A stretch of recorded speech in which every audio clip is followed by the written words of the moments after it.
Forgot to unmute myself. Hello, dear viewers, dear Wickers. Welcome to the show. It's a Monday, so we're just starting off here. I know I'm live a smidge early, a couple minutes early. It's because I don't have a guest for the first hour. I'm just going to talk to him by myself, right? And usually I'm waiting on someone to appear, so we wait a little bit. But I thought I'd hit that live button just a little early and kind of let you guys come on in and talk and discuss and figure out what we're going to do today. I got a lot. There's a lot to discuss today. Okay. A lot's happened since I last streamed. If you've been following the news at all, you know that unfortunately there's good and there's bad. Okay. Which one do you guys want first? You want the good first or you want the bad first? Mori Memento. There's 5 of us. You're not alone, Wick. Yes, welcome to the 5 YouTubers and the 2 on Twitch so far. Welcome to the show. Welcome to the stream. We're here. We're ready. Well, let's go. Okay. I guess since you guys are here early, you get to decide what we cover first. Do you want us to cover the good stuff that happened, or do you want us to cover the bad stuff that happened? Which do you want covered first? We could talk about the good things, namely Russia's air power getting decimated. That was fun. Or we could talk about the bad things, the attack in Colorado where a man set fire to some elderly pro-Israel protesters, threw Molotov cocktails at them and used apparently an improvised flamethrower. Pretty gross, pretty crazy. But okay. Conservative liberalism wants the good stuff first.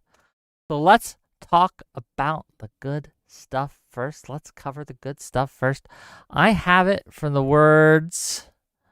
Hold on, let me find the tweet. Here is Zelensky talking about an Operation Spiderweb that happened over the weekend. Yesterday, the day before, it might have been yesterday, it might have been the day before, I'm not sure. Time is a construct, gang. So basically what happened, and I'll kind of give you the overview first, is there was Ukraine hid and secreted drones all over Russia in secret, okay? They hid them in the roofs of truck beds, in cabins and things like that. And they decided to activate those drones yesterday, and those drones flew out and blew up around 40 aircraft. That's the numbers that Zelensky is saying anyway, right? About 40 Russian aircraft, bombers of various types, including the nuclear-capable bombers that Russia has, the Tu-92s, I believe that they're called. Don't quote me on the exact make and model here, okay? I'm not a Russian Air Force expert, okay? But it was a astoundingly successful military operation, extremely targeted at military targets that had been used against Ukraine in the past, as recently as a couple weeks ago, in fact. And yeah, anyone who's talking about Ukraine can't win this is full of shit. I mean, sure, it's just one strike. And sure, not everything's rosy. But this demonstrates the kind of capability that Ukraine is able to pull off even now, so many years into this conflict. And they're only getting better, gang. They're only getting better. We're going to talk about that a little bit, and we're going to talk about the response by people from various sides on this attack. Phil Labonte, who's, I guess, a co-host for Timcast, for Tim Pool, was worried that this might bring us closer to nuclear annihilation, which is amusing. I think that Timcast News Twitter account look, I can't speak. I'm sorry. Forgive me. It's been a weekend. Okay, gang. The Timcast News Twitter account, which is separate from Timcast himself, from Tim Pool himself, called it an alarming escalation. And we're going to talk about that and possible responses and things like that. Kinetic Pause says the TU-95, the TU-22, and the TU-160s. Thank you for the technical terms. I do appreciate that. You'd think I'd have that on a list somewhere, but like I said, it's a Monday. We're just getting back into these things. $5 from Zephyrhash. Thank you for the $5, sir. To say, if Ukraine forces Russia to concede, do you think it will enable Europe and the world to confidently back away from U.S. hegemony? Ooh, that's a good question. I'm not sure. IMT30 says Erudite was on Tim Pool. That's true. I got her on Tim Pool, gang. They wanted me on, but I couldn't make it that day because they asked me like 2 days beforehand, and I had prior commitments over the weekend, so I couldn't make it. So I tossed the invite to Erudite and set it up. Yeah. So yeah, I'm aware. She did well. I think she did really strong in the beginning and really strong at the end. The middle I think she got kind of trapped into a trans debate, and it was weird given the topic at hand. But Tim Pool guided her there and got her trapped there for a little bit, and she kind of struggled a little there. But other than that, she did amazing. I think she was excellent, and high marks. Good job. It went well. I don't know what else to say about that. Erudite's actually coming on the show, not this week, but next week, to debate trans issues, because I thought it might be interesting to have her on. And Tali, my erstwhile co-host sometimes, wanted to debate her on it. So I figured I'd set that up. So that's going to be on the 12th. Looking forward to that. And I hope that you all tune in and check her out. Okay? She's great. She's awesome. But back to the matter at hand. Let's talk about Russia and Ukraine. Okay. 2025, A Gay Odyssey says Kyla is boring as hell, but she was marginally interesting on Matt Christensen yesterday or so. I didn't see her on that. I don't think she's boring. I don't know. Do you guys think I'm boring sometimes? Which, I mean, fair play. We're distracting me, though, from reading, actually, the tweets from Volodymyr Zelensky. I'm terrible with names, so please forgive me. So he tweeted this out yesterday at 4:49 p.m. Eastern Standard Time. This is what he says. Okay, we're going to read the thread. We're going to go through it in his own words, and we're going to talk about it, gang. And I'm curious what you guys think. So he says this. Today, a brilliant operation was carried out on enemy territory, targeting only military objectives, specifically the equipment used to strike Ukraine. Russia suffered significant losses, entirely justified and deserved. The preparation took over a year and a half. Planning, organization, every detail was perfectly executed. It can be said with confidence that this was an absolutely unique operation. What's most interesting, and this can now be stated publicly, is that the quote-unquote office of our operation on Russian territory was located directly next to FSB headquarters in one of their regions. FSB, is that the Federal Security Bureau? I'm not sure what that stands for. It's their kind of like police, basically. In total, 117 drones were used in the operation, with a corresponding number of drone operators involved. 34% of the strategic cruise missile carriers stationed at air bases were hit. Our people operated across several Russian regions in 3 different time zones, and the people who assisted us were withdrawn from Russian territory before the operation. They are now safe.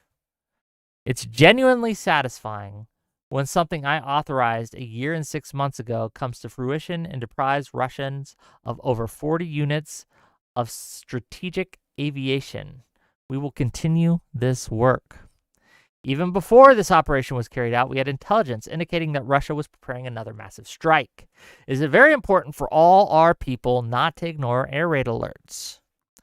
Last night, there were nearly 500 Russian drones, attack drones, Each week, they have been increasing the number of units per strike. Now they have also prepared caliber missiles launched from naval carriers. We know exactly who we are dealing with. We will defend ourselves by all means available to us, to Ukraine and the Ukrainian people. Not for a single second did we want this war. We offered the Russians a ceasefire. Since March 11th, the U.S. proposal for a full and unconditional ceasefire has been on the table. It was the Russians who chose to continue the war, even under conditions where the entire world is calling for an end to the killing. Pressure is truly needed. Pressure on Russia that should bring it back to reality. Pressure through sanctions, pressure from our forces, pressure through diplomacy. All of it must work together. Today, I also held an extended meeting with Ukraine's Minister of Defense, Minister of Foreign Affairs, and the head of the presidential office, our intelligence chiefs, the military leadership. We discussed what exactly we expect for the meeting in Istanbul on Monday. And we're going to talk about that meeting in a bit, but let's get through the tweet. We continue to propose a full and unconditional ceasefire, along with all rational and dignified steps that could lead to a lasting and reliable peace. The Ukrainian proposal we presented to the Russians is logical and realistic. The Russians, however, have not shared their memorandum with anyone. We don't have it, the Turkish side doesn't have it, and the American side doesn't have the Russian document either. Despite this, we will try to achieve at least some progress on the path towards peace. Okay, gang. What do we think? What do we think of the strike? What do we think of its effectiveness? Does it matter? Will it actually have an effect on the outcome of this war? Does this signal to that maybe Russia is not in the best position that they can? And I want to be clear, because the Tu-95s, I believe it's the 95s, they are part of what's called the nuclear trident. Okay, so America has this. Russia has something similar. We have what's called the nuclear trident, and let me explain what that is. So, and I'll do it from the American lens, but this is pretty much mirrored on the Russian lens, as I understand it. So keep this in mind as I talk. So, the American nuclear trident consists of three parts, as you would imagine, based on the name. Bombers capable of delivering nuclear payloads to their target. This also includes tankers and all the other logistics that allow the strategic bomber to arrive at its target. Intercontinental ballistic missiles. So missiles launched from silos and other launch platforms that are able to target vast distances using ballistic missiles. Okay. These are capable of traveling thousands of miles at very high speeds and hitting their targets. That's the second prong in this trident. The third prong is the submarines, okay? We launch nuclear weapons from submarines off the coast of whatever targets we want. And again, Russia has something similar. What Ukraine did in this strike is it dealt a massive blow to one of Russians' prongs in their nuclear trident. I believe it's the 95s. It might be the 22s, but they are the strategic bombers that are capable of delivering nuclear payloads that Russian has. And I can't stress this enough, how crippling it is to the Russian air power and their nuclear trident to just have one of their prongs shattered like that. To take, I believe, some numbers, and if you believe these numbers, I don't know, about 34% of its capabilities gone from that prong of their trident, just gone in a single strike, in a single day. Devastating from a logistical point of view, devastating from a force projection point of view, devastating from a morale point of view, right? We can't underestimate the optics of a strike like this. It also opens questions and I think reveals, what's the word? An evolution. Yeah, I'm going to use that word. An evolution in warfare. Okay. If America isn't taking steps right the fuck now to protect our airfields from similar types of strikes, we are retarded. If America isn't taking steps right now to protect our aircraft carrier groups and strike groups from mass drone swarms, I don't know what to tell you, right? That's kind of going to be the future. Remember, a drone is a toy. It's a toy. You can buy it. It's a couple $1,000, right? The explosives you put on it, they might be a little more, but it's very, very cheap. These planes are millions and millions and millions of dollars and take lots of effort to produce, lots of materials to produce, right? So when you look at it from that economic perspective, the skew, right? Like you spent, in terms of material, this operation probably cost maybe 100,000, maybe less, right? What they say, there's 117 drones used, so maybe a little more, okay? Maybe a little more. Maybe it's a little upwards of 150, 200K, right, of material. They wiped out $7 billion in assets. A staggering number compared to the cost spent. It's I cannot oversell what a devastating strike this was to the Russian air power. It just crushed them. The Discord, why is my Discord stuff audible on stream, the notifications? I don't know why. But unfortunately, you guys are going to get little dings as we go of my Discord notifications. Unfortunately, I need it because sometimes people DM me with important things. This shit is embarrassing. The Discord notifications or the drone strike. The Discord notifications of the drone strike. Look, you know what? It's okay. The Discord notifications are a little embarrassing. That's true. But this is absolutely devastating towards Russia. Yeah, I know there's a streaming mode on Discord. Usually I have it on. Oh, stop virtual camera. Hold on. Let me see if I can change a setting here. Settings.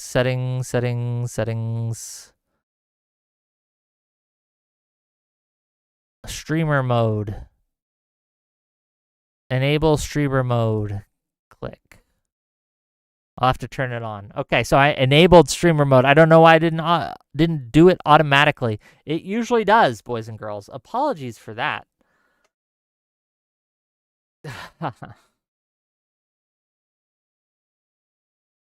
Kinetic Pause says, if they destroyed or rendered inoperable 40-plus aircraft, then yes, it would be 1/3 to almost half of their strategic bombers.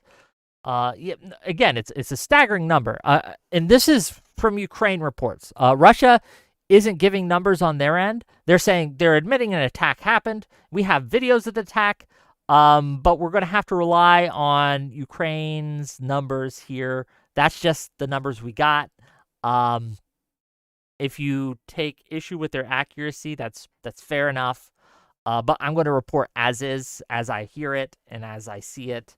But keep that in mind, grain of salt. This might not be accurate in terms of numbers, but this is the official word from Zelensky, so that's the best we got until Russia gives a counter number, right?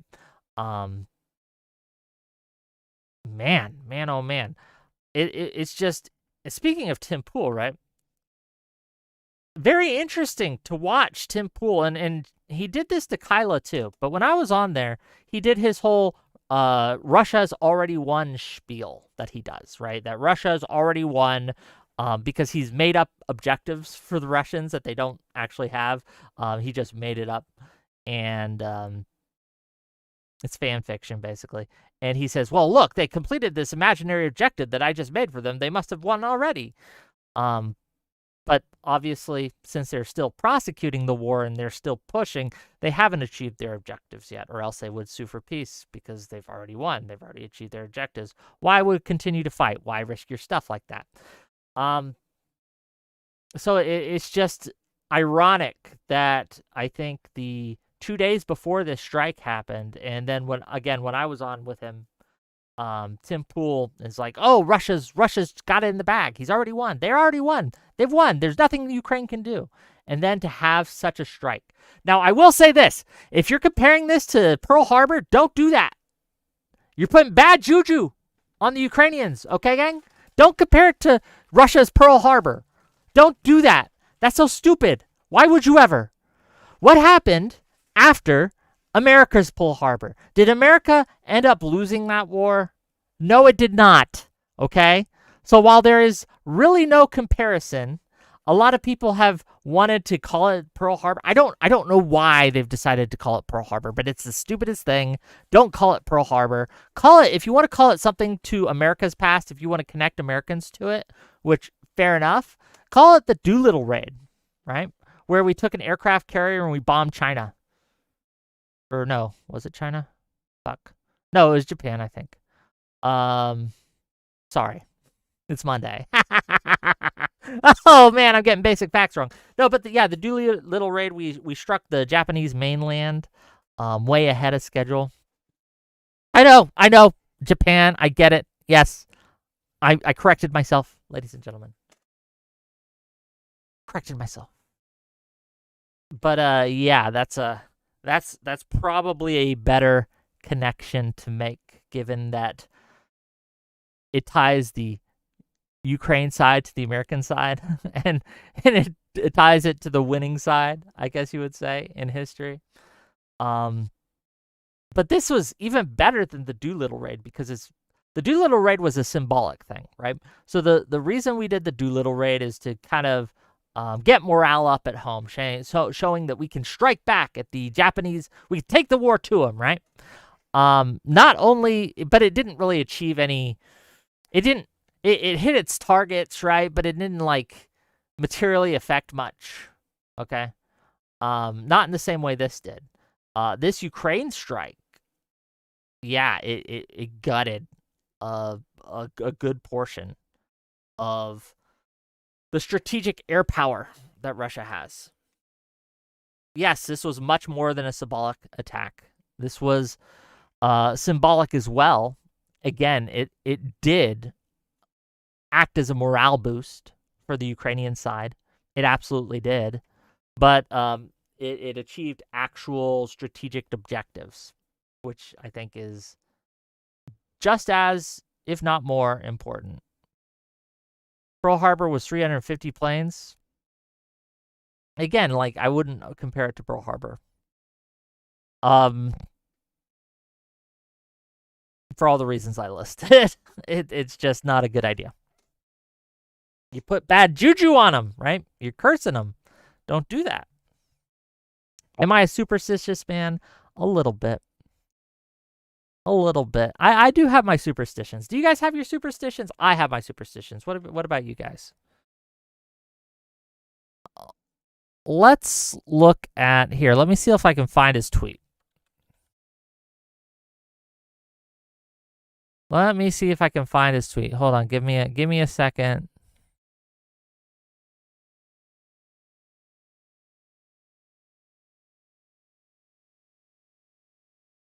I'm looking for it, gang, and we'll have it on screen, so you don't have to just look at my ugly mug, okay?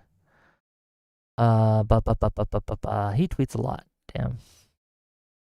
Went barely viral. So it should be soon here.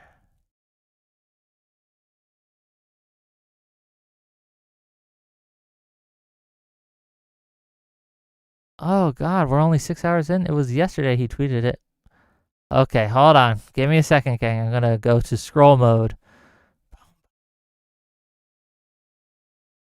And he's a co-host for Mr. Tim Pool.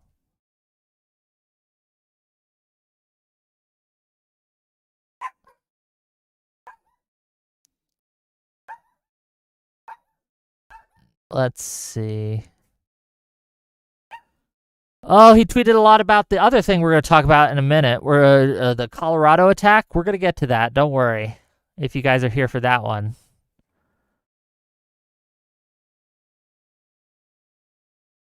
Oh, here he didn't tweet this, but he retweeted this, and it's worth looking at. So we're gonna look at this. It's not the tweet I wanted, but this one's worth looking at. It's from Timcast News. Is what I told you about, right? Early reports indicate that Ukraine successfully destroyed a number of Russian Tu-95 strategic bombers. The Tu-95 is a nuclear-capable Russian asset. Incredibly alarming escalation in the conflict. And I saw a lot of people tweet about this, how this is an alarming escalation, that, oh no, Russia's going to retaliate. Where have you guys been for the last 3 years? Oh no, Russia might retaliate by what? Invading them? Bombing them? Well, again, where have you been at the last 3 years? Oh no, they might invade harder? This idea that Russia hasn't pretty much fully committed to this conflict, this war in Ukraine, is just bullshit. They're throwing everything they got into it, right? They're throwing hundreds of drones each day, hundreds of missiles, hundreds of strikes every day. They're attacking, right? Every day they're sending men into the meat grinder, right? They're on their third conscription at this point. Russia, I mean, they've maybe the fourth, where they're rounding up more meat for the grinder. They've emptied their prisons to fight these guys, right? Like, this idea that Ukraine is escalating the conflict by striking back is asinine. It shows a fundamental misunderstanding of what is actually occurring on the ground. You have to be willfully ignorant of what's going on in Ukraine to say that this is any sort of escalation. No, what this is Ukraine struck a pretty crippling blow to Russia's Air Force. Not NATO, not America. Look, America couldn't have pulled this off. We do not know how to use drones in this way. If we had struck at Russia, we would have done it very differently. Would it have been as effective? Maybe even more effective? Perhaps. But this shows a level of ingenuity that we just lack when it comes to drone warfare. America is not a leader in drone technology or drone warfare. That's Ukraine. And unfortunately, China, which is why I talked earlier about us needing to get our act together and figure out a way to combat drone swarm attacks like this. Because there is nothing that, again, we buy drones all the time. I think I have a drone or had a drone at one point. I'm not sure I still have it. It might have broke. It might be at the other house, right? But I had a drone, okay, that I could just fly around and operate. It was fun. It wasn't like super expensive. It was one of the cheaper ones. But you could absolutely strap a bomb to one of those things and take out some juicy targets. Imagine a few hundred Chinese shipping containers opening up on one of the ships, one of the shipping, one of the transport ships. Imagine a few hundred Chinese shipping containers opening up and hundreds of Chinese drones just go off and take out an aircraft carrier and all the planes on it. Sink it. Would we be able to stop that? Would we be able to stop that?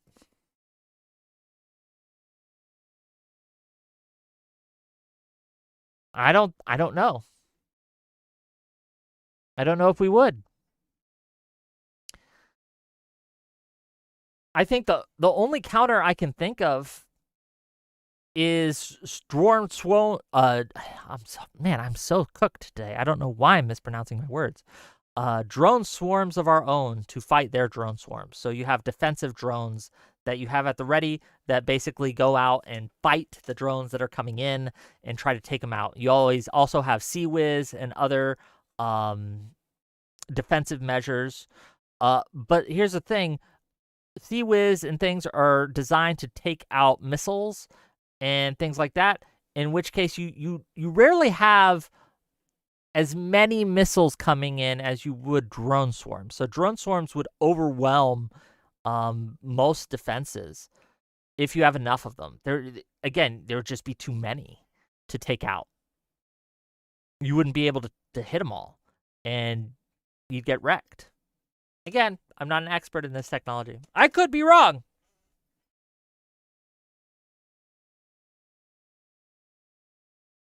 Kamikaze's correcting me, saying flak and nets have both been found to be super effective. It's just a matter of deploying them properly. Not really that challenging, lol. Now if they attack civilian infrastructure, yeah, a simple net is all Russia needed. Isn't that sad? Again, I bow to your expertise in this. I don't know.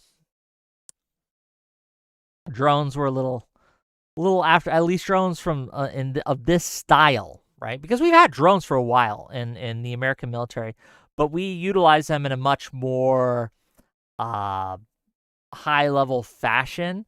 Our drones are much more expensive, first of all. They are much more capable, but we have much fewer of them. At least when I was in the military, in the U.S. Air Force. I hope that has changed. I hope that has changed, but I don't know. I can no longer speak with any sort of expertise on that. So the paradigm shift says, no, we don't, LMAO. No, we don't have those kind of drones, or no, we don't what? Arcax? I don't know how to say your name, buddy. It says Russia is just too big to defend. Setting that along with corruption, you can kiss your defense goodbye. I saw some videos of this, and I'm not going to show them on stream just in case. But I saw a video of some guy watching these drones take off from a truck. And there was firing in the background. They were trying to shoot these drones down. There's some guy spraying and praying, right? Just shooting ammo in the air. So they tried to stop these drones. Like, someone was firing at these drones. It was off camera. You could just hear the sound, though. Yeah, I just don't know. Some Dirt says, I saw some footage of the drones. I have some experience with FPV drone piloting. I'm surprised with the level of destruction. Well, they hit the fuel tanks. So, at least in American fuel tankers. I worked, when I was in the military, I worked on the KC-135. And they have several places they store the fuel. One of those places is in the wings. Again, I never worked on Russian aircraft. I can't tell you with any degree of certainty. But the videos I saw, some of the drones target the wings where, again, on the American equivalent, we would be storing fuel. Though a lot of times when we have aircraft just parked, we take the fuel out. Sometimes we leave the fuel sitting in. It really depends on the turnaround time. Lots of different factors go into play on this. But yeah, a strike to fuel tank's gonna light it up. It's gonna make the plane go boom. So I think that explains the level of destruction. But I want to go back to this kind of idea that a lot of the more Russian sympathetic, let's use that word, Russian sympathetic accounts have, like Tim Pool. The idea that this is, it's funny. Russia invaded. Russia's using all sorts of attacks, but whenever Ukraine does something back, they fearmonger, saying, well, what if Russia uses a nuke? What if Russia attacks with a nuke? Isn't Ukraine risking nuclear war in fighting back? Ukraine's just escalating this conflict. Why don't they just sit down and die? Why don't they just let Russia take their women and children? Why don't they just let Russia do it? Why do they fight back? Don't they know what they're risking? The retaliation that they're risking? It's silly. It's silly. Look, the risk of nuclear exchange is never zero in these things. It's never zero. That's just true. You got to keep that in mind. But Russia knows what will happen if it uses nukes. They will cease to exist as a country. Or at least there's a very goddamn big chance of that.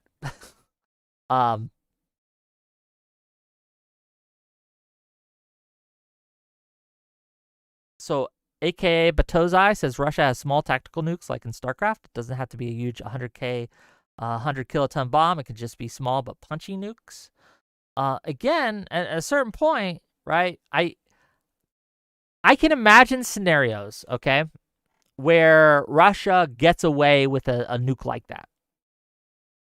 But I'm here to tell you that would open up a huge can of worms that I don't think Russia wants to open up.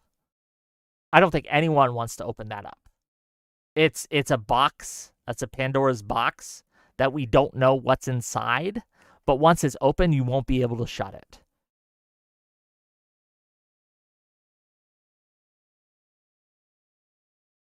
But this idea that nuclear power can simply do what it wants, and if you fight back, you're risking nuclear escalation, is coward talk. Obviously, there are things worth risking for, right? There are things worth risking it for. And your home and your hearth, your country, right? Your family. Is that not worth risking it? I think it is.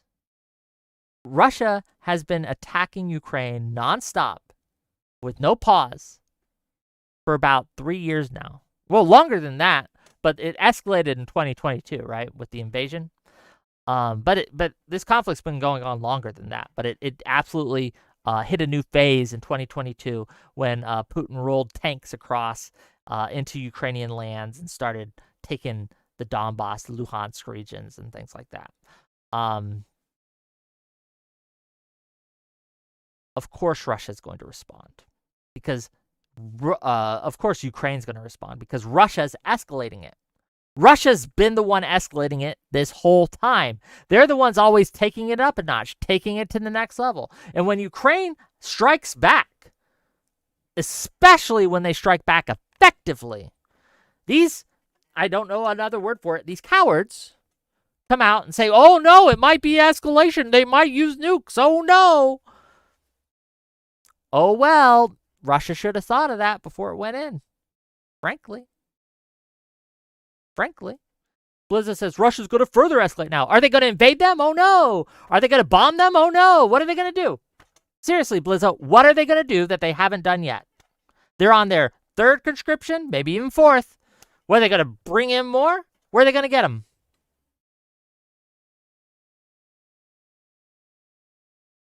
What, are they going to bomb them with the planes that they just lost?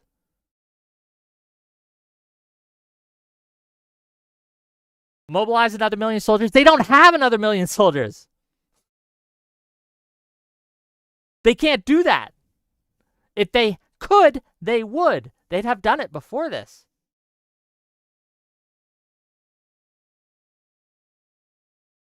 Again, this, oh, now you're going to get it. We've been punching you this whole time, but now we're going to punch you harder. It's bullshit.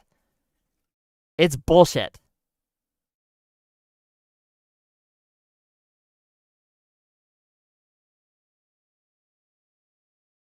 Putin has a limit on what he can do before his wealthy oligarchs that prop him up rebel. There is a limit on how far he can push this. We have to recognize that Putin is in a very precarious situation because he can't lose. This is the trap that Putin is in. His economy is chugging along based on this war, right? Like, he has implemented a wartime economy that he can't stop, because if he stops this, the economy collapses, right? His economy just shatters. But he also has to be careful in what he takes from his people. He can conscript as long as he doesn't touch the oligarch's stuff or the oligarch's kids, right? Their families and things like that. And while, again, I'm not here to say that Russia is going to lose. I don't know, right? They're still a major power. They're still strong.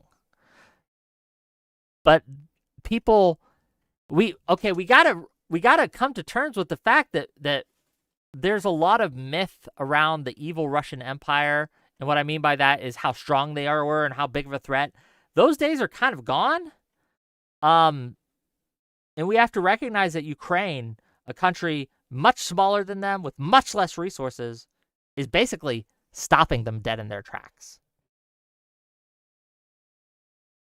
Maybe Russia is less of an evil empire and more like Pakistan with shittier weather. Still a threat, still bad, still capable, but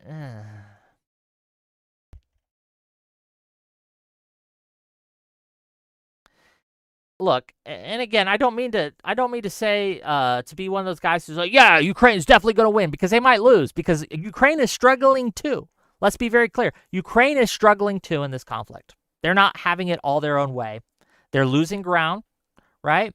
They got some of it back, but they've lost some of it too. They are suffering some setbacks. They're having some issues, usually mostly with weapons and ammo. Okay. So I couldn't tell you. I can't look in a crystal ball. I don't have access to the information I would need to have to tell you who's ultimately going to win this conflict. I just don't know. But there is two things I can say. That Russia won't stop because Russia can't stop. If it stops, its economy collapses. Putin wants all of Ukraine. It doesn't just want a piece. It just doesn't want a slice. In fact, in these most recent talks, they've demanded that Ukraine cede the portions of the oblast that they partially control. In order for peace talks, what Russia wants is for Ukraine to abandon the rest of those oblasts. This, again, wouldn't be something that Russia would ask if they could do it themselves. They're demanding this for a reason, because they can't take it by military force. They haven't been able to. They've been stymied. They've been stopped. And yes, there's ebb and flow and back and forth, and there might be a breakthrough on one side or the other at some point, but neither side is looking at that and seeing that happening, right? Not unless something fundamentally changes in the calculus, which is why Russia has been trying to fundamentally change the calculus by getting America to back off and to stop funding Ukraine. They know if they can do that, they might be able to achieve their goals. They know that if they can get America to stop helping Ukraine by giving it weapons and aid and things, then it might be able to achieve its goals. It might. It would be much more likely for them to achieve their goals, let's say that. But yeah, that's where we're at.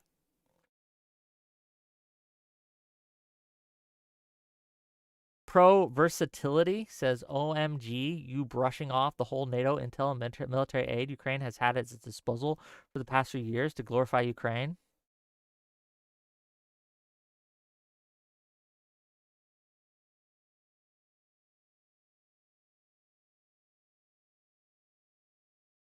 Blizza says, which is why they evacuated an area in Sumy, because they are missing troops again. And on the Finnish border region, shit's about to get real. Again, they keep saying that, right? But again, every time they try to push past a certain point, Ukraine just eats them up. They've settled for this slow and steady kind of munch, nibble, nibble strategy. Because every time they try to make a big breakthrough, Ukraine chews them up. It's a shifting situation ground. Again, I don't have access to information to tell you who's going to ultimately win. I just don't. But let's not act like it's a done deal either way. I think that, if anything, the Ukrainian strike showed that you don't have the cards, Mr. Zelensky. Well, he has a bunch of cards, and he's just not showing them, baby. Okay? Ukraine can really, really hurt Russia. Really, really hurt Russia. We'll see, I suppose. Okay, enough of that, ladies and gentlemen. We haven't covered it yet, J-Mac.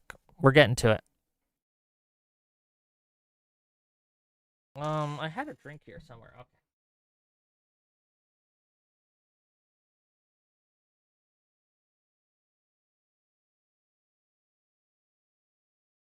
Sorry about that, gang. My throat's a little dry. It's a little parched. I lead in a little slack. Okay, and a little grape cranberry juice, for those of you who are curious. Okay, I know you guys really care about my drinking habits here. No alcohol, just straight grape and cranberry juice. But remember, if you're enjoying this show, hit that like button, hit that follow button, all that stuff. Man, there's like, what, 30, almost 40 of you watching on YouTube? Yeah, hit the like button, baby. Hit the like button. It helps the stream out. And if you have comments you want me to read, hit me with the super chats, things like that. Let's talk. Bring it up. About the Colorado attack. Are you guys ready for that one? Oh, let me adjust my little screen here.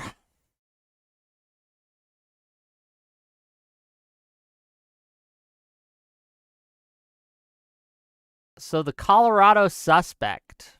Okay, so do you guys know what happened? Have you guys been following the news? You look older because of the hood? Do you not like my hood? Why don't you like my hood? I think it's iconic. I like the wizard look. Okay, so let me give you the overview here of what's happened. So yesterday, I think it was yesterday, maybe the day before, there was a protest that people held to remember the hostages that were still held by Hamas. It was a pro-Israel kind of anti-Hamas protest. A bunch of little old ladies and their husbands with sticks and signs and stuff. Peaceful protest, just wanting people to remember the hostages. This motherfucker, okay, comes up.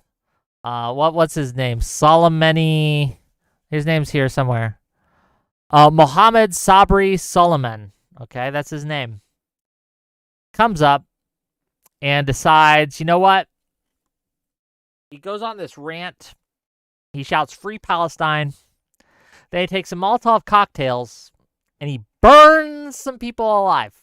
Okay, I don't know if there's any deaths, but there's like at least 6 victims hospitalized. Last I checked. Little old ladies. Okay, burned them. He set them on fire, shouting "Free Palestine." Are you guys retarded? I'm talking to the pro-Palestine people here. Not just the people who are pro-Palestine, but the activists. I'm talking about you. Talking to you. Are you guys retarded? Do you think this is going to help your cause? Do you think this benefits Palestine in any way? What do you think happens because of this? What do you think occurs? What happens next? Is Israel like, oh, whoa, my bad, I guess? Or is America, I should say, America's like, oh, we should definitely stop defunding Israel now, right? We should, or not stop defunding. We should definitely stop funding Israel now. Definitely, right? Definitely. No, of course that's not going to happen. If anything, what's going to happen is they're going to crack down harder on speech laws and bullshit like that, that one, doesn't work, right? Is oppressive as hell, but people overreact.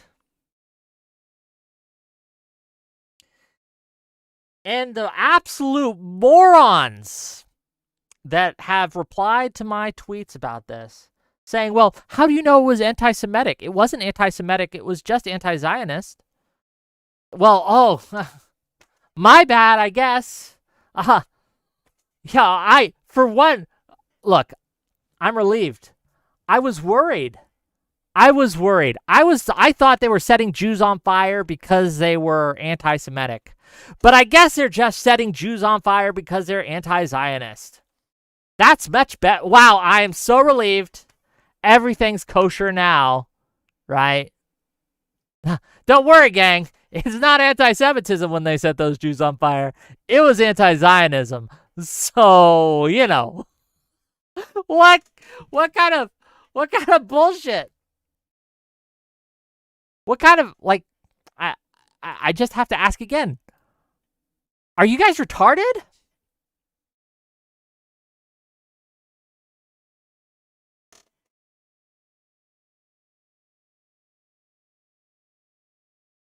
Yeah, Zero Fuck says, I'm sure he asked some people first to make sure he knew their views.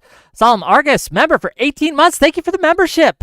Says, these recent incidents are not a good look for pro-Palestine. Well, we're going to have a debate on this on Thursday. I set up this debate before this incident, but this adds a new angle, I guess. So we're going to have Lonerbox on, and we're going to have Doobie, Prime Kai, and Talibots. A lot of bots and boxes and things. So that should be a fun debate. That'll be Thursday, I believe. Tune in for that. Same bat time, same bat channel. But this is the problem I'm having. Look, Israel does terrible things. The IDF, horrific war crimes. I will agree with you all day. They should stop. We shouldn't put our taxpayer money to fund those things. That's bad. Okay? But to act as if you can go to a protest and start calling all Zionists, get the wall, globalize the intifada, bring the war home, all this bullshit. And you think that helps anything? Do you think anyone's free? Is Palestine free now? Palestinians have the worst advocates, have the absolutely worst advocates in America. They get BTFO'd in any kind of discussion on the topic because they go crazy. They are violent. They everything they touch turns to dust. They poison the cause that they claim to champion. And it's terrible and it's horrific. Palestinians deserve better, frankly.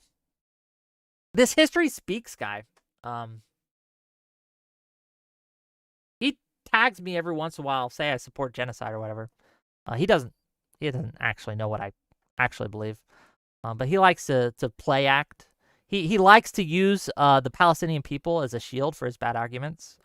Very Hamas in nature, right? I think he debated Destiny once, and Destiny made a fool of him. Advocates like History Speaks are why the Palestinian people are in the straits they are now. It's not the only reason, but it's a solid reason. I'll be brave. I'll say that. Pro-Palestine activists, right? They're a gift to Netanyahu. They are a gift to Netanyahu, to Ben Gvir, to all those types, the Likud. They love it. I wouldn't be surprised if they're funneling a little money on the side to these people, because they make the pro-Palestine cause look so terrible that people look at the IDF and say, well, I get it. I guess I get it. I understand. If that's how these people act, I guess I get it. And that's a shame. That's a shame. Hamas needs to die. Needs to go away. Never come back. But the IDF is going about it in the worst ways and is committing a lot of horrific war crimes. It should be condemned. Netanyahu should be brought on war crimes, sent to stand trial. But Hamas needs to die. And this is a problem with this conflict, is there are no good guys, right? And they're branding anyone who thinks Israel has a right to exist, which I do. I want to be clear. I'm mad at its government, but I think Israel is a refugee state. You guys understand that, right?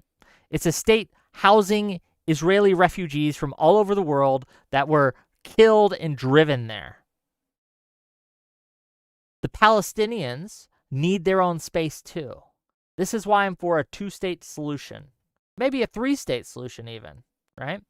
But Palestine needs to be free, 100%. Israel needs to be free too. And that's the part people forget. And people call me a Zionist because of that. They say, oh, you're just a Zionist. It's because I don't want the Jews holocausted again. I don't want Israelis driven to the sea. And they say I'm a Zionist because of that. No, Israel has a right to exist just as much as Palestine has a right to exist. Both have the right to exist. They frankly need to stop. I don't know how to solve this problem. I don't. But I know that the pro-Palestine people, the activists is what I'm talking about, they're making it worse. You're making it worse. You're not helping. You've done no material good. Nothing has changed because of you, and you've actively poisoned your cause to the world.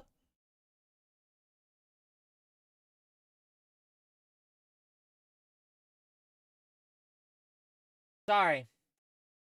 I get a little upset. I get a little mad about this because I see people, again, we're not talking about some European country. We're talking about America, on American soil. First, you have those 2 embassy workers gunned down in cold blood. And what is the response from people like Hassan and others to say, oh, it looks like a false flag? Like Nick Fuentes is out there saying this shit. Oh, it's probably, oh, this is a little too convenient.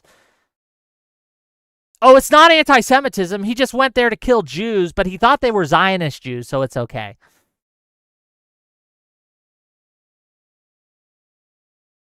I get very, very frustrated because we don't treat other groups this way.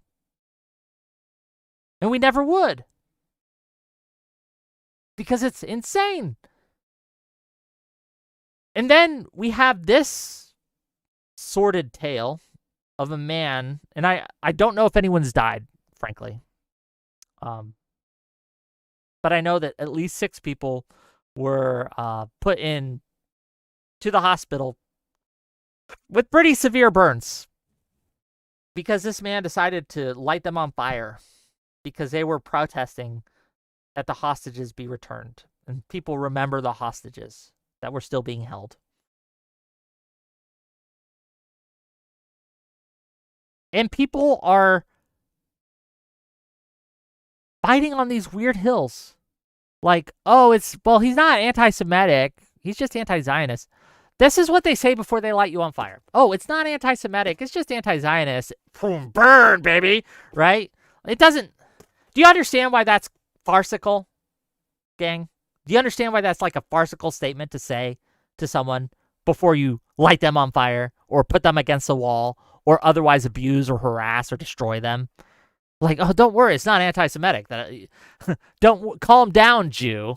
Okay, it's not anti-Semitic that I'm doing this to you. I'm doing this to you because you support Israel, right? Get on the cross and let's light it on fire, baby. You get why that's dark. Like, it's so crazy. It makes me have to laugh at it, and not in a funny haha way. In a, oh my God, this is crazy. Kinetic pause. Oh, you're not talking to me, Kinetic pause. I was about to have issues with you, Kinetic pause. You're saying keep virtue signaling, and I was about to have issues, but it looks like you're having a conversation with someone else in my chat. So carry on, okay? I don't know what that chat's about. Why do you guys do that, by the way? I come on, I give rants, I talk about a lot of things, and then you're like, have arguments. And it's okay to do, by the way. I'm not saying you shouldn't, but I don't understand. Like, we're talking about a subject on here, we're into it, we're getting into it, and you guys just fight like on other subjects, and I don't understand it.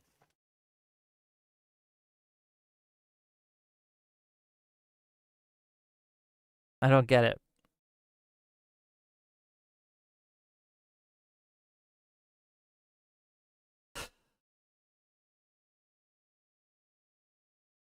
Simply Steve 2012 says, I was in Boulder at the mall when the attack happened, quote unquote. Fox News and the right-wing press are lying about what happened. Bro, it's on video. You can see it. He's out there with his little alcohol bottles, and then there's a later video where there's fire.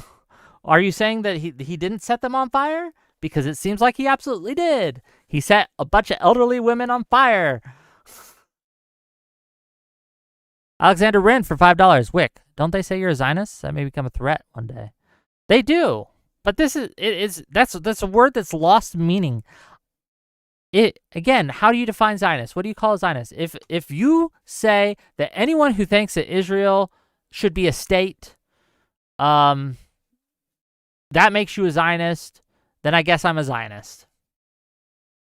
But I think it's more than that. I think that's too broad of a definition. I think that covers too many people. I just don't understand that definition of it. Like, it's a useful tool because it's become one of those slur words. People use it as a slur. If they call you a Zionist, they're not doing it to be nice or kind. They're doing it to put a target on your back, to say that you are someone that it's okay to do horrific things to say horrific things about, to lie about.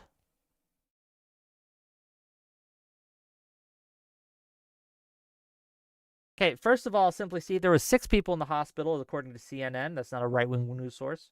At least 6 people were severely hospitalized. More came in with minor burns and things like that. But yeah, you're just, again, I could believe the random chatter, or I could believe CNN. Guess which one I'm choosing to believe, frankly.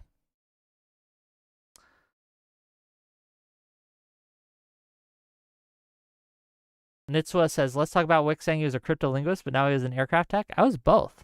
I got reclassed. So originally when I came into the military, I was a what's called a cryptolinguist, where my target language was Mandarin Chinese. I completed the course, but unfortunately, I wasn't very good in Chinese, so eventually they reclassed me. And they gave me a wrench, pointed at a plane, and said, go. You're a crew chief now.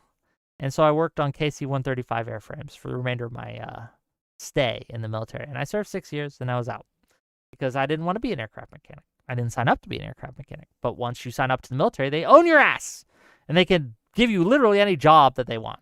So I was a cryptolinguist for 3 years. I don't know what to tell you. I just was bad at it. Alexander Wren for $10 says, I'm just saying, if they're okay with killing people because they're Zionists, not because they're Jewish, and being called that is kind of a threat. No, by definition, I mean. Again, like I said, people all use the term Zionist to put a target on you. They put a target on your back. Absolutely. It's a kind of a weird type of slur. Hopefully Moseman gets here soon. Moseman, are you in chat? I was a crew chief. And I was a cryptolinguist. Ground, not airborne.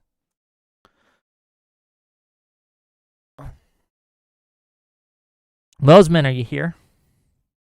But what else, what do you guys think, right?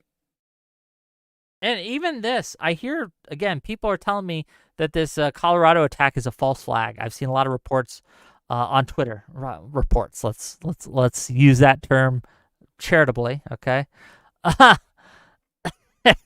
Saying, oh, this was a false flag. There's a guy on Twitter with again, thousands and thousands and thousands of likes. So it wasn't just some guy with 10 likes, right?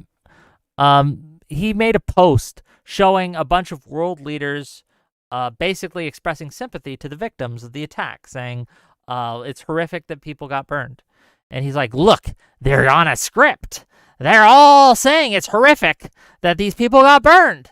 And like, well, yes, because that's what people say when they see someone get set on fire. That's horrific. That's pretty much the universal human reaction for people who aren't psychopaths. That, oh, someone getting set on fire? That's horrible. That's horrific. That's terrible.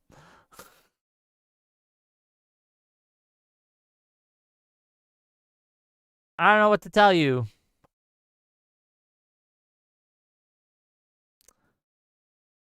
Let me send Moseman a little invite.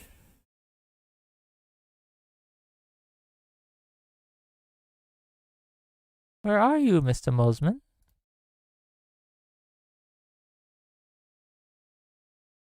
Jump backstage. I'll pull you in, sir.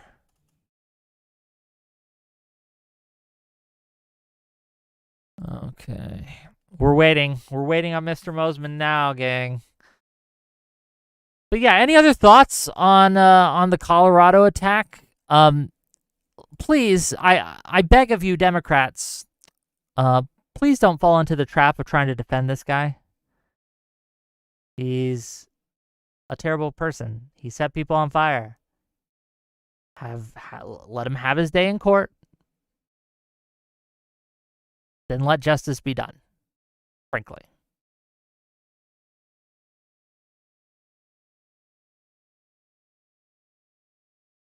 Simply Steve, you keep saying it was a false flag op. I simply don't believe you. The evidence refutes your claim.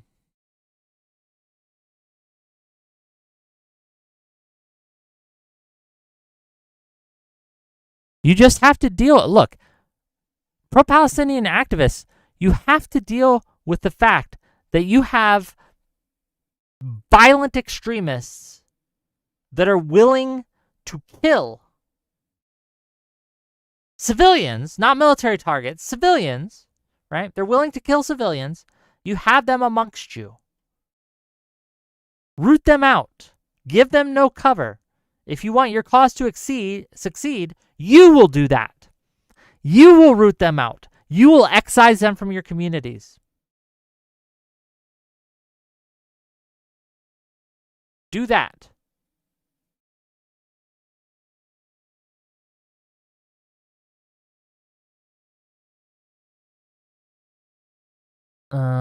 Did he go into another chat by mistake? No. We're just waiting on him. Gang, I don't know where he is.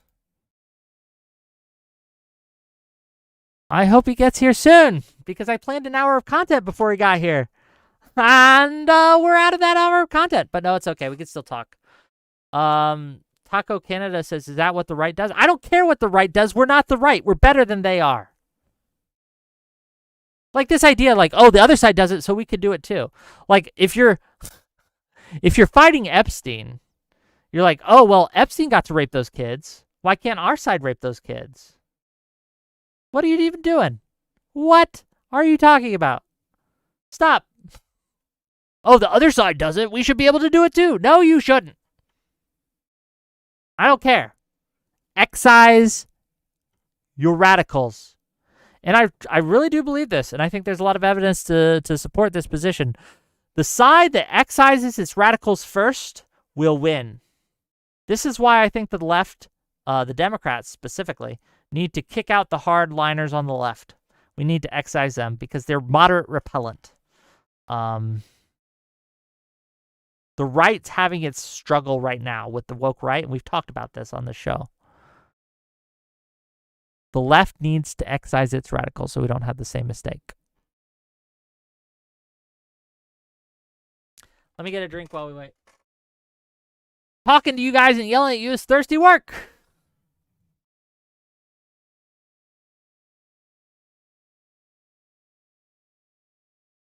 Yum, yum. J-Mac says, your side isn't better, though. We suffered under the delusion of far-right terrorism being the biggest risk in the U.S. for far too long. This left-wing political violence is ignored. Man, I don't know what you're talking about. Ignoring it. I don't ignore this. We're having a discussion on it right now. It was one of the two things I want to talk about with you guys today is the Russian-Ukraine war stuff, because we just had a big event there, and the Colorado attack. Fun fact, gang, and I just read this now. They're not charging the guy with terrorism. And I think that's probably good. And let me tell you why. Because if you charge someone with terrorism, they're charging him with a hate crime, is what the charge is.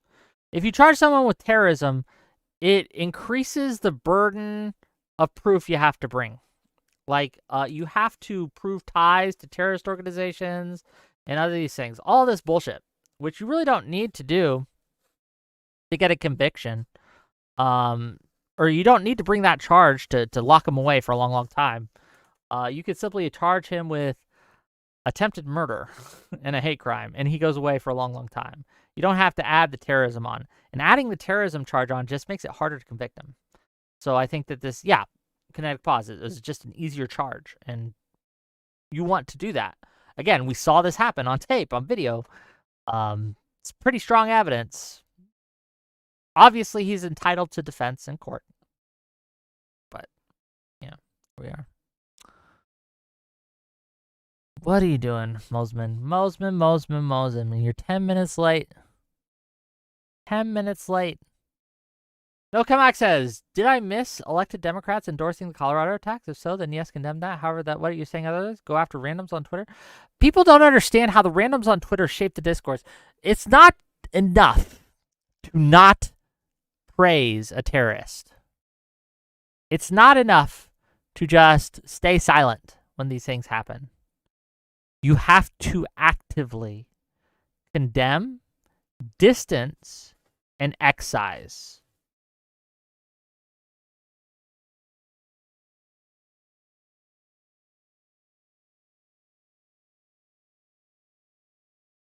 Wolf Glenn says, but Wick, MAGA has thought process about actions. Can you rephrase that? I don't know what that means. AKA Batozai for $5 says, Wick, you can keep trying to get through to the left radicals, but in my experience, they call any dissent against the propaganda from bootlickers. They do. They've called me a Nazi enabler. A lot. One of the people who did that got arrested in a Chris Hansen sting, which we covered, because he tried to fuck a 15-year-old girl. And he's in jail now. So.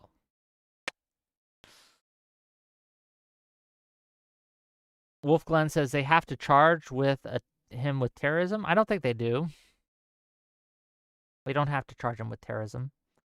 Charging him with a hate crime's fine. Attempted murder's fine.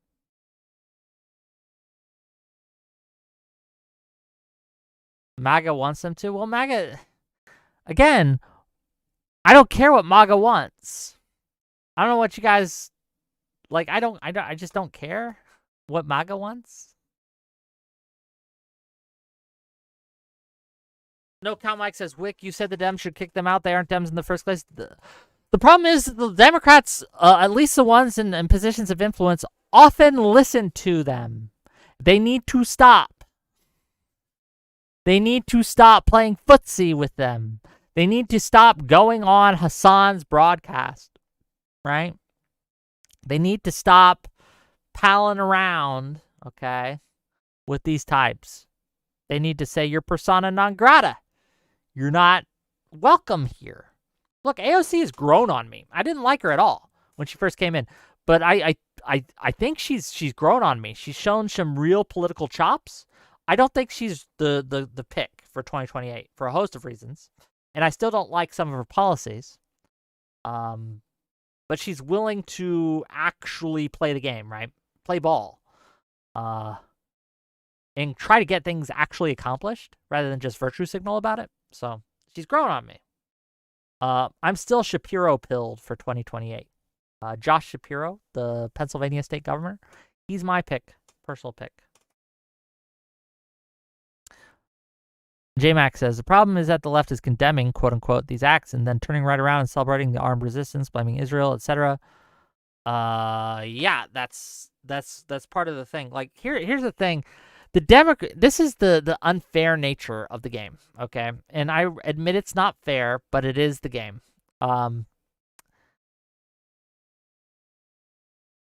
Democrats are blamed for whatever the hard left does. So when the country wants to punish the hard left, they punish Democrats. Even though the Democrats, in many cases, did the opposite, right? Or wanted the opposite to happen of what the hard left wanted to happen, right? They don't have the positions of the hard left. That's why the hard left hates them, because the Democrats won't let the hard left control them. But the right has successfully tied the two together in a way that's makes it so that, again, if you want the best thing the Democrats could do is to distance themselves, to excise the hard left, to purge the party of any kind of hard left influence, because you need to kind of reduce and combat this stigma that the country has. The reason that Trump won in 2024 is because, as bad as Trump is, at least 50% of the country, or the voting public at least, saw them as less bad than the far left. Now, that's probably going to change, and I've talked about this in a lot of my show before, because Trump is proving himself incapable of governing, frankly. And the voters are going to punish that shit. But until they do, we have to deal with it, gang. And we have to set ourselves up so we don't snatch defeat from the jaws of victory, which we have done again and again, and I hate it. Right?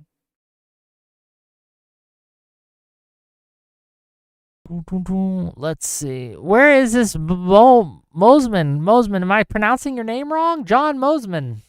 I said, hey, Monday, come on my show. Talk to me about how you are dissatisfied with MAGA from a right-wing perspective, and we could have an interesting conversation about it. And I set up a show just for you, buddy. Just for you. Man, oh man.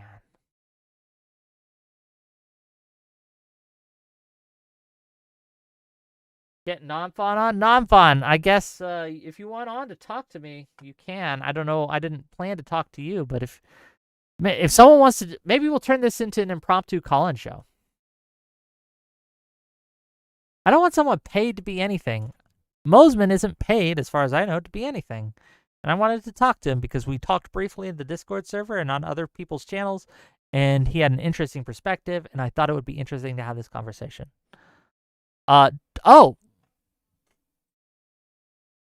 Tomorrow, gang. Tomorrow we have some great stuff coming up. If you want something non-political, it's still a little political, but it's mostly non-political.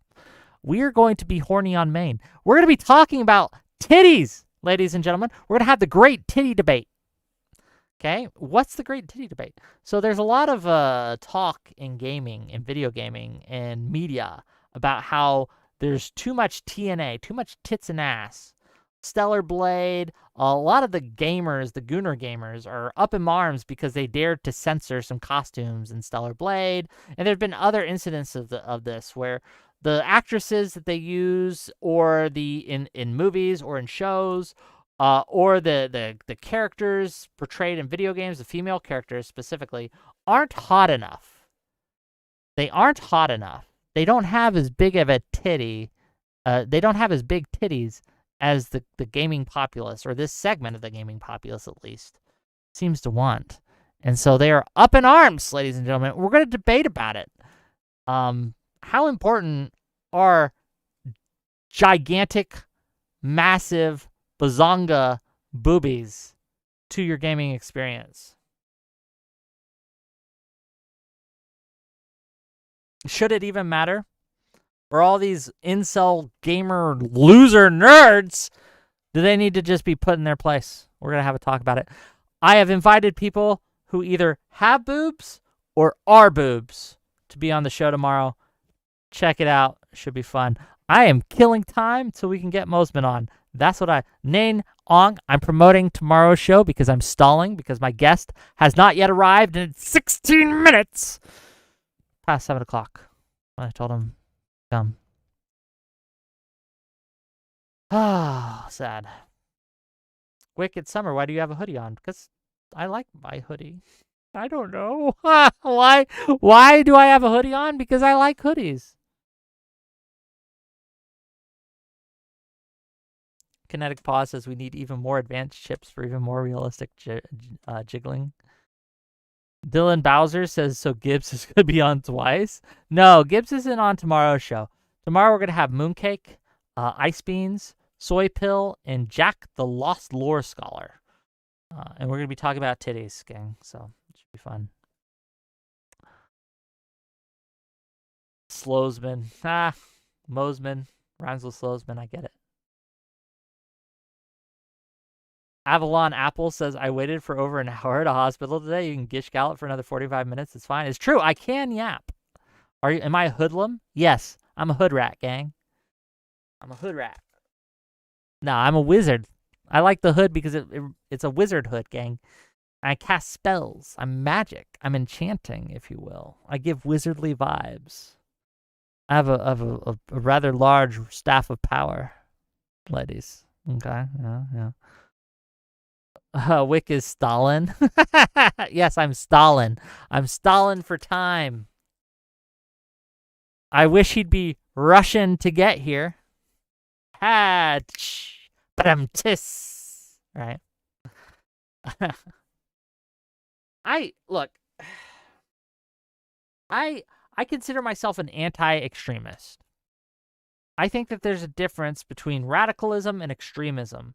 There are some ideas that I have and values that I hold that you might consider radical. I would consider them radical. Free speech is a radical idea. Actual free speech is a radical idea that almost no one is for. That is a core foundation of what it means to be Wick, to what it means to be a Wicker, is the concept of free speech, absolute ideas, okay? When it comes to ideas specifically, the ability to express ideas, to give your opinion, to say what's on your mind. I don't think you should be stopped from doing that by neither government nor private actor. I don't think you should, okay? I'm as close to an actual free speech absolutist as you'll probably find. That's a radical idea. But I'm not willing to set an old lady on fire for it. That makes me not an extremist.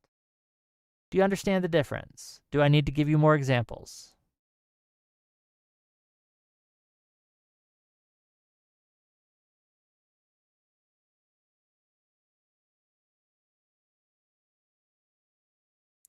No Cal Mike says, okay, what is your preferred healthcare system for America? Is it radical by anyone's standards? That's probably not radical. Just because I have some radical ideas doesn't mean all my ideas are radical.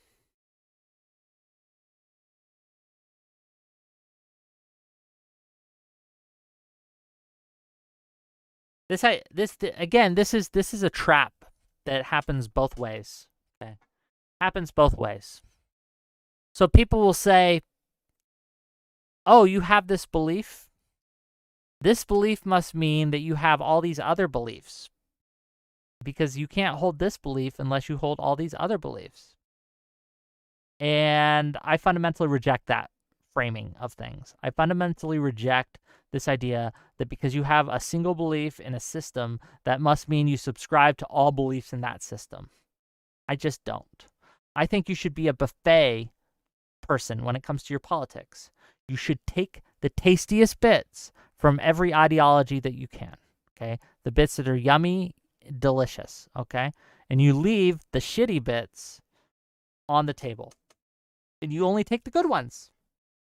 A little bit from the left, a little bit from the right, maybe one or two from the libertarian table, maybe one socialist one, maybe like a bunch from the liberal table, right? That's my favorite table. You take a ton from there, right? And you make yourself a nice, tasty political plate that you can munch on, okay? Of ideas that work together to make the world a better place. However, too many people will see, oh, you on your plate, you have that? That must mean you're a libertarian, or that must mean you're conservative, or that must mean you're a Democrat, or that must mean you're whatever. No, I just like this particular idea. So I reject that framing, first of all. So that's one end you get it from. The second end you get it from is more of an internal one. And you feel like you have to adopt the belief. We're tribal as a species, right? We want to have a tribe. And so we adopt the ideas and values of those around us. And it's much more likely that your political beliefs are going to be whatever you're around, whatever you grew up around, right? That's the main thing. It's going to shape your political views, whether in contrast to those, like if you grew up hating mommy and daddy, you probably hate their political views, and that probably drove you to the other side of whatever, right? If you love your mommy and daddy, you probably also adopted their political views. And I'm speaking generally here. You probably have a lot of that influencing your current political ideas. And I'm not free from that either. Okay, I think everyone is influenced. I was going to say victimized, but that's not the word I want to use. Influenced by how they were raised in their politics and things. It influences them. And obviously, I'm not saying that you're stuck in that forever, but people tend to drift. And if they find themselves eating several ideas from the libertarian table, they decide, you know what? I need to be consistent. I need to be consistent in my belief system. So I need to label myself a libertarian, and then, because I'm a libertarian, I need to defend every goddamn stupid shit that the libertarians say. So I try not to label myself things, because you internalize that, and it causes you problems. I'll say this. I like and support a lot of feminist ideas and feminist ideals. I like them. I like a lot of their values. But I tend not to call myself a feminist, because if I identify as a feminist, it creates this influence over me that if the feminists start saying dumb shit, that I have a reflexive need to defend that dumb shit because, well, they're attacking feminism, and I'm a feminist, so they're attacking me. Does this make sense? Does this make sense at all to anyone? In what I'm saying, are you guys tracking this? Do I need to rephrase it? Do I need to do any of that? Man, I don't think Moseman's coming, gang. I am super annoyed. $5 from Mori Memento to say, as a person that has only played Balatro, roguelike poker game, for 2 months, I like to see big bazungas and badonkadonks while gaming.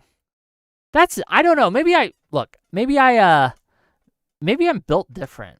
Look, I like boobs. Boobs are nice. I like to look at boobs. They're nice. And great asses are good too. But I'm not trying to get that. I don't care about it in my game. Right? It doesn't influence me one way or the other. If a female character is attractive, if I want to fuck the female character or not. I don't care. I'm not there to fuck it. So I don't know why people get so up in arms about it. But they do. They get so riled up, for lack of a better term. And I just don't understand. I mean, I get it, but I don't get it at the same time, right? I get, like, yeah, you want good aesthetics while gaming. I get that. But we're not talking about just, is this character pretty? They're like, is this character showing huge amounts of cleavage and their titties, like, dodge bullets? They're bouncing around so much, okay? Right? Like, we're talking gratuitous amounts of TNA. I'm like, Jesus Christ, calm down. What are you doing? How can you play a game like that? That's just sad.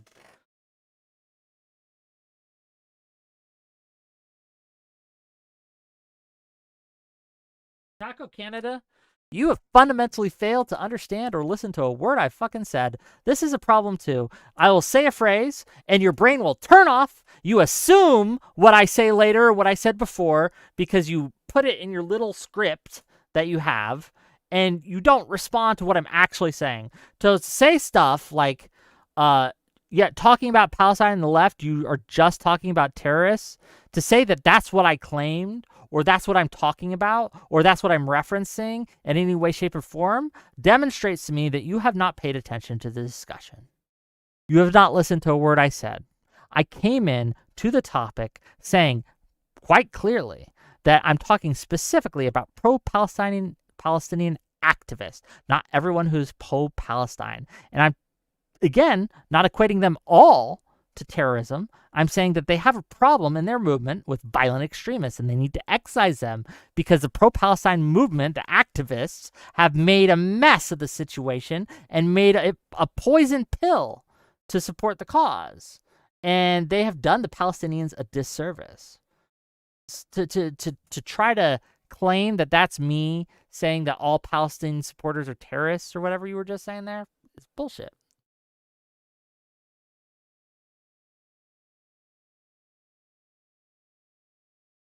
Oh, God. Thank God. Okay, Moseman's here. Finally. Hello. Can you hear me, sir?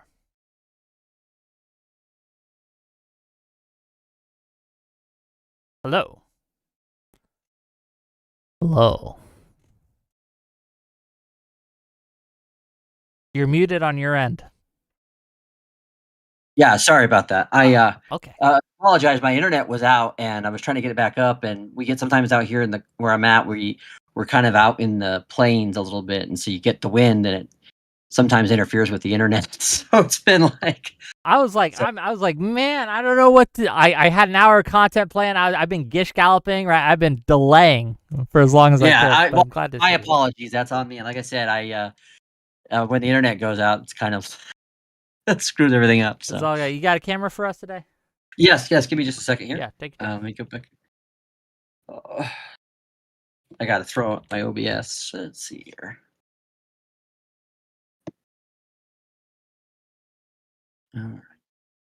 Yeah, and then even our power got knocked out for a few minutes. I was like, No, that's happened to me before, right? Like I think once I had to drive to McDonald's because it was the nearest place that had Wi-Fi that was working, and I had to text the people like I think 20 minutes before the show started that I wasn't going to be able to make it because the power was out in my neighborhood, and what am I supposed to do? And yeah, it sucks, but give me just a second, make sure I get the right capture video. You know how it is when you have multiple cameras. Okay, there we go. Alrighty.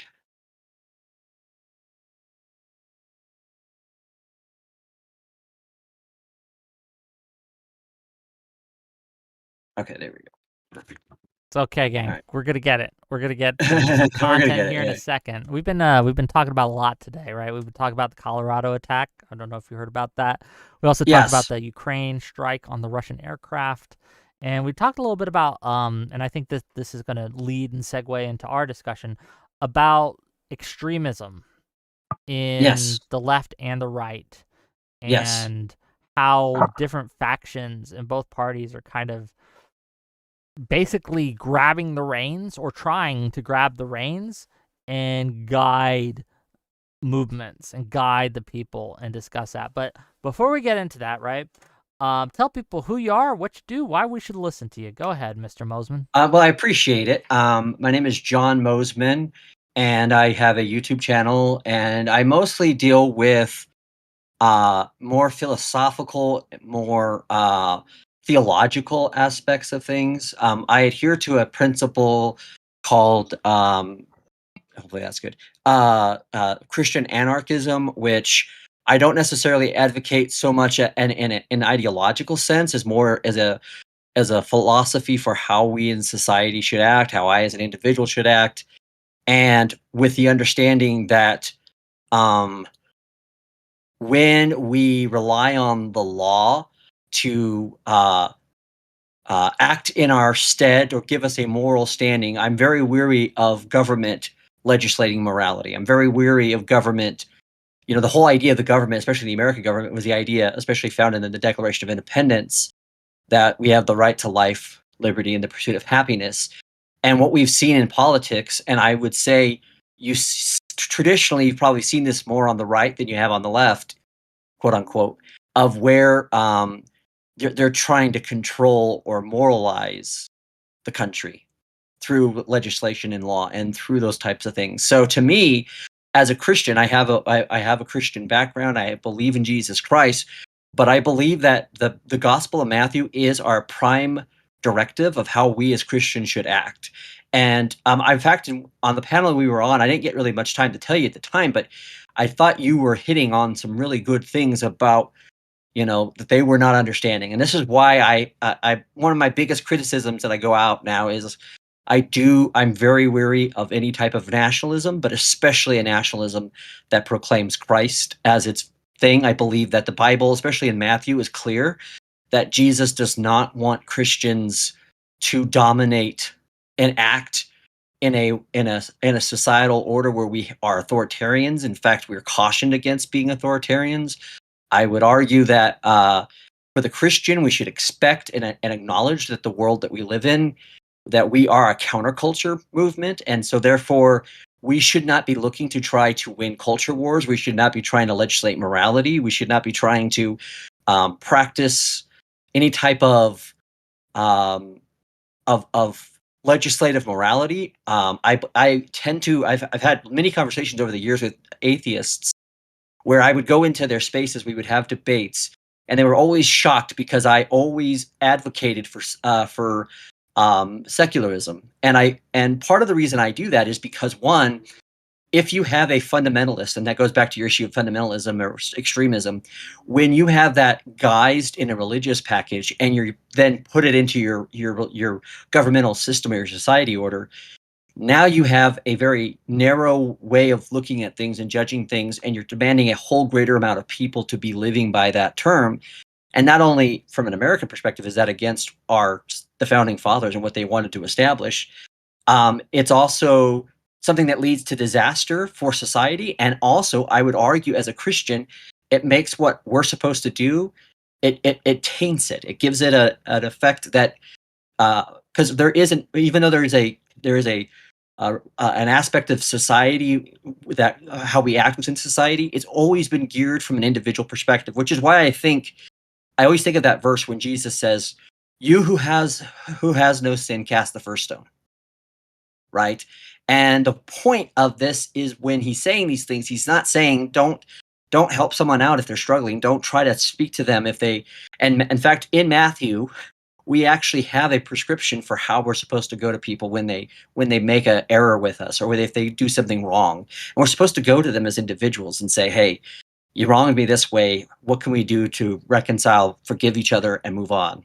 You know. Yeah, no, I get So you. so a lot of finish. there's a lot of different aspects of Christian anarchism. In fact, next month I'll be having an author who has written quite a bit of books on Christian anarchism. But I would say a lot of it actually stems from two different movements. One, I don't know if you're familiar with the Anabaptist movement, but the I've heard the Anabaptists, name, yes. yeah, oh yeah. What's that? I've heard the name, yes. Yeah. So basically, your modern day, your Quakers, your Mennonites, those people are the descendants of the Anabaptist movement, and they came to America because they saw issue with a church and a state so closely connected, right? And you see it now even in European countries where part of the taxpayers' money goes to the church organization, even if people don't believe that or subscribe to that belief system. Part of their taxes still go to subsidize the church. Well, let's there's a lot there. It's very dense, and there's so much I Yeah. want to dig into. Yeah. So let's take it piecemeal, a little bit by little bit, and kind of talk a little bit about your thoughts on the modern day conservative movement, the modern day Republican movement, and modern day Christianity in general. And I think that's all worthy of absolutely. discussion. I guess I'll start with this, like Christian anarchism. Is there like a so as I understand it from what you have said, it's basically it's just keep religion out of politics. Is there That's a better way big to put it? aspect of it. I would say the biggest part of understanding is that there's a philosophical belief that we don't need a government authority to dictate to us morality, because people who legitimately, we're not talking about the posers out there, we're not talking about the people who use religion to take advantage of people, we're not talking about the bad faith people, we're talking about people who legitimately believe the words of Jesus. He puts on us this idea of respecting the authority of government, not because we respect it for the sake of its own authority, but because we acknowledge, because a lot of people will say things like, they'll give you the verse where it says render unto Caesar, and they don't understand what that means, because he says after that, and they don't quote the verse right after that, which is render unto God what is God. So what he's saying is, for one, from my perspective in the Christian anarchist framework that I work in, one, God is warning us, hey, if you're going to be engaging in this system, this economic system where they're using their money and they have Caesar's image on it, because you got to remember the Pharisees were trying to catch him on a technicality of how he would be. Well, the Romans were basically in charge at the time, and if you were advocating not to pay taxes, they would kill you.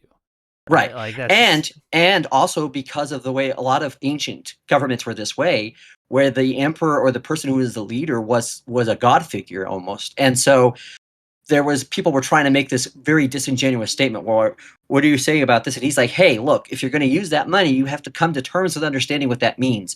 And I think for us, it's not so much, because a lot of people think of anarchism in a very almost Emma Goldman way, which is like this idea of radical activism, and that is definitely a legitimate part of some anarchist movements.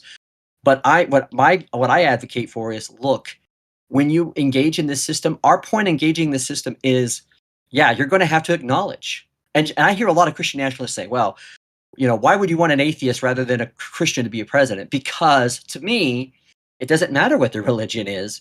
It matters how they base things off the law. So and I would rather, you do participate in the political system, then you vote, etc.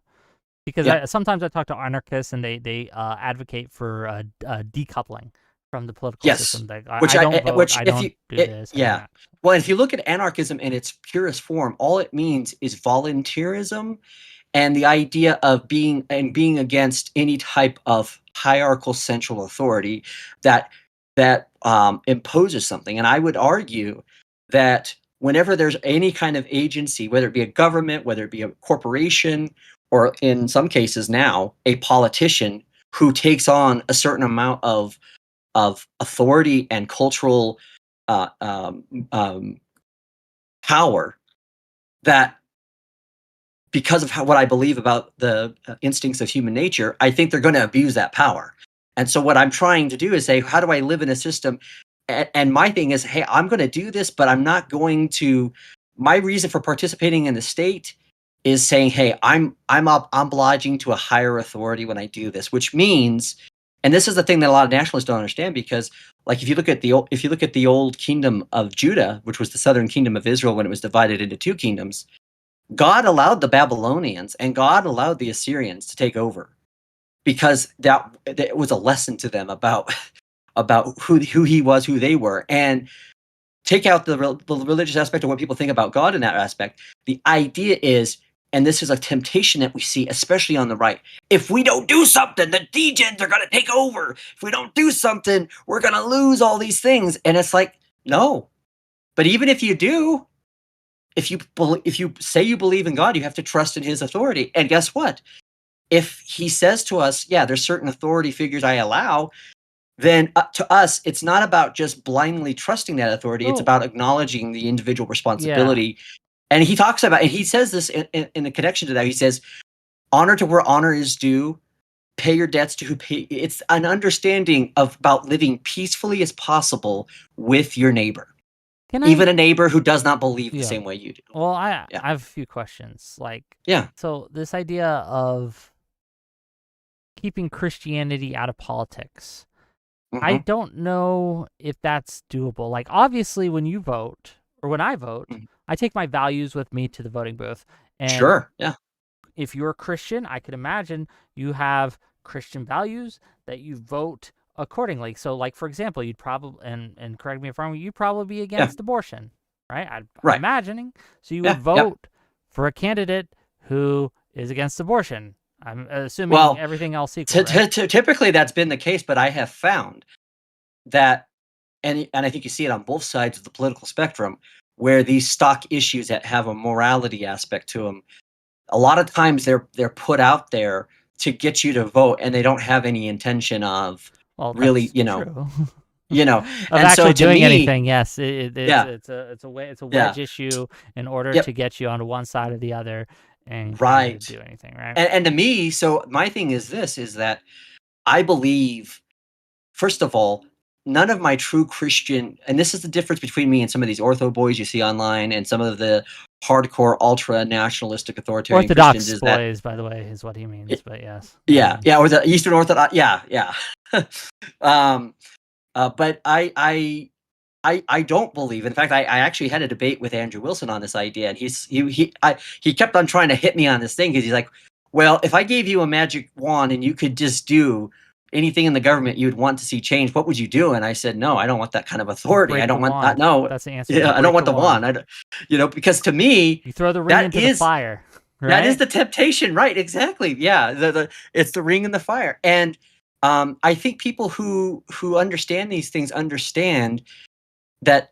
And the other thing I look at with politics as well, and we're seeing this encroach into things like Christianity because Christianity is being used as a political weapon. So you're seeing a lot of people who are white nationalist types who are proclaiming Christianity and their reasoning for believing their things, but they're not. That movement is not conducive to a real true Christian understanding of the Bible, because God tells us whether we be Greek, Jews, slaves, or free. He's, the Great Commission was to baptize all people of all nations. So the idea of a nation state where you are colloquially trying to preserve one culture or one race is anathema to Christianity.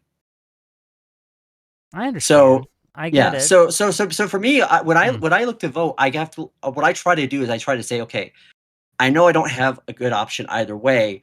What will be the least damage or harm to me in this situation? And so that's why I also don't vote the candidate, because if I was going to be voting for a candidate based merely just off politics or just based off of a Christian framework, there's no way in heck I would vote for Trump.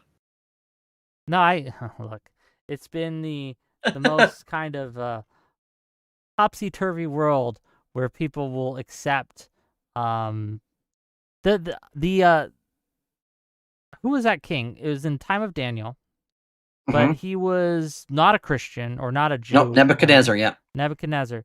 But was that guy? Or was maybe a different guy? But that's who they compare Trump to, is this king who wasn't a part of the group, but God used to do great things, even though he was a sinner, blah, blah, blah.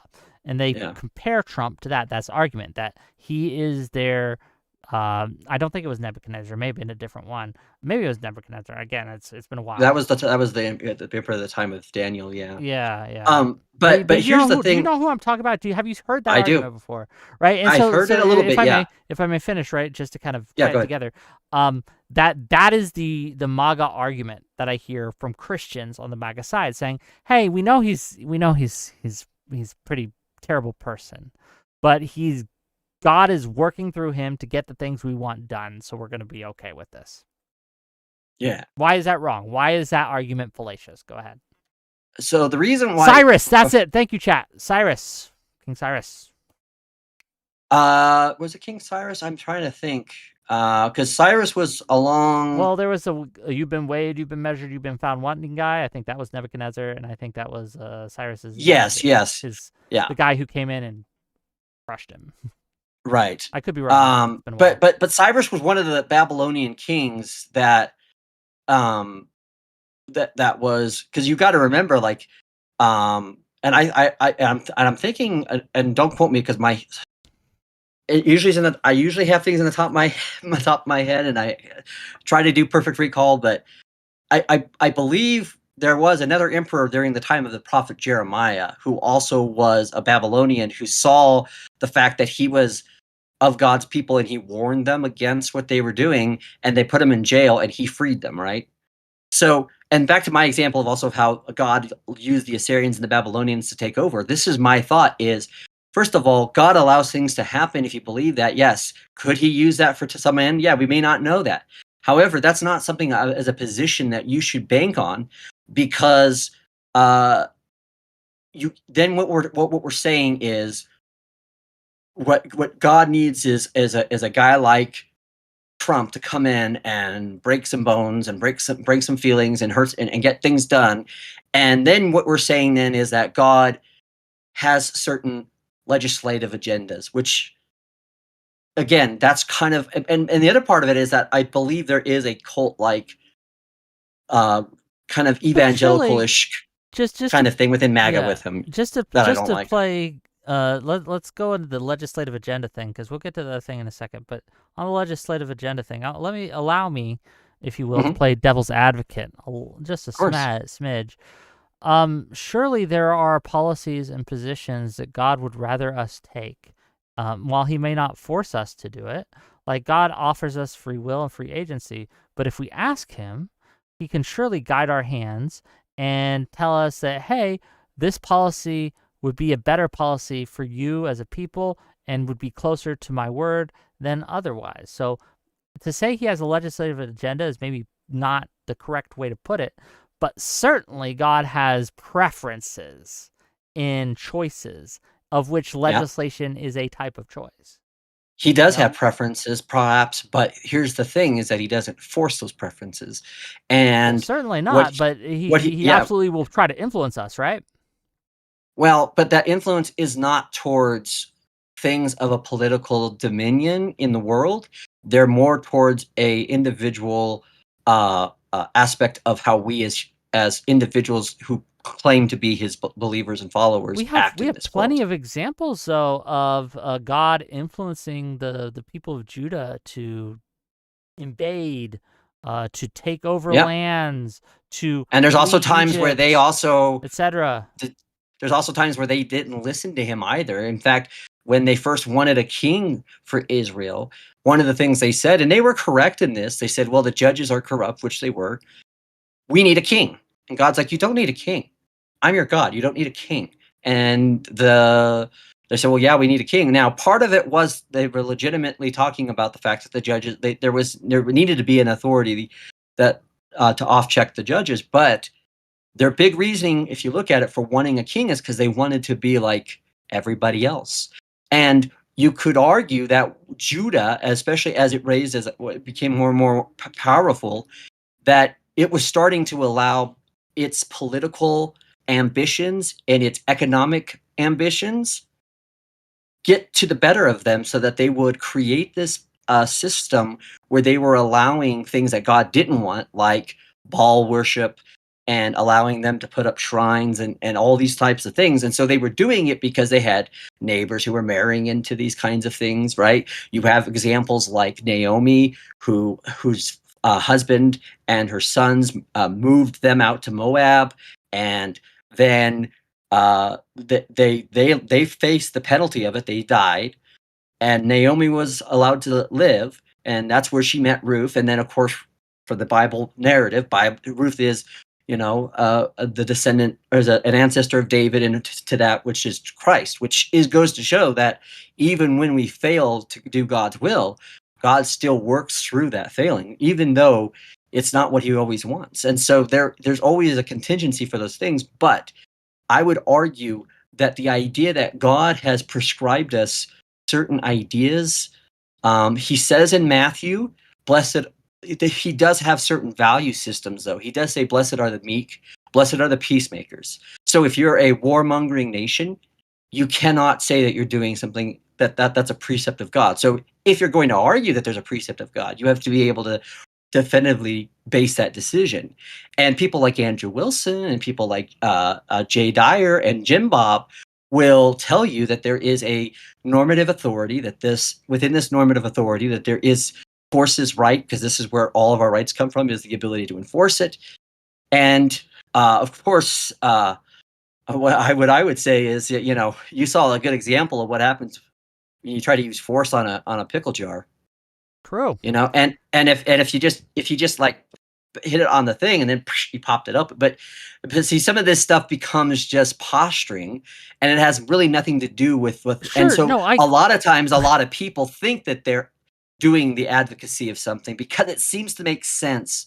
But if you really pose them on these questions and say, look, Jesus makes it clear that the meek will inherit the earth. If the meek will inherit the earth, then any type of political system which tries to colonize, any type of political system that tries to galvanize essential authority, any type of government system which goes to the point of having, either through armies or through their economic power, to usurp a type of authority globally, I wouldn't say that country is is politically in doing what God would want.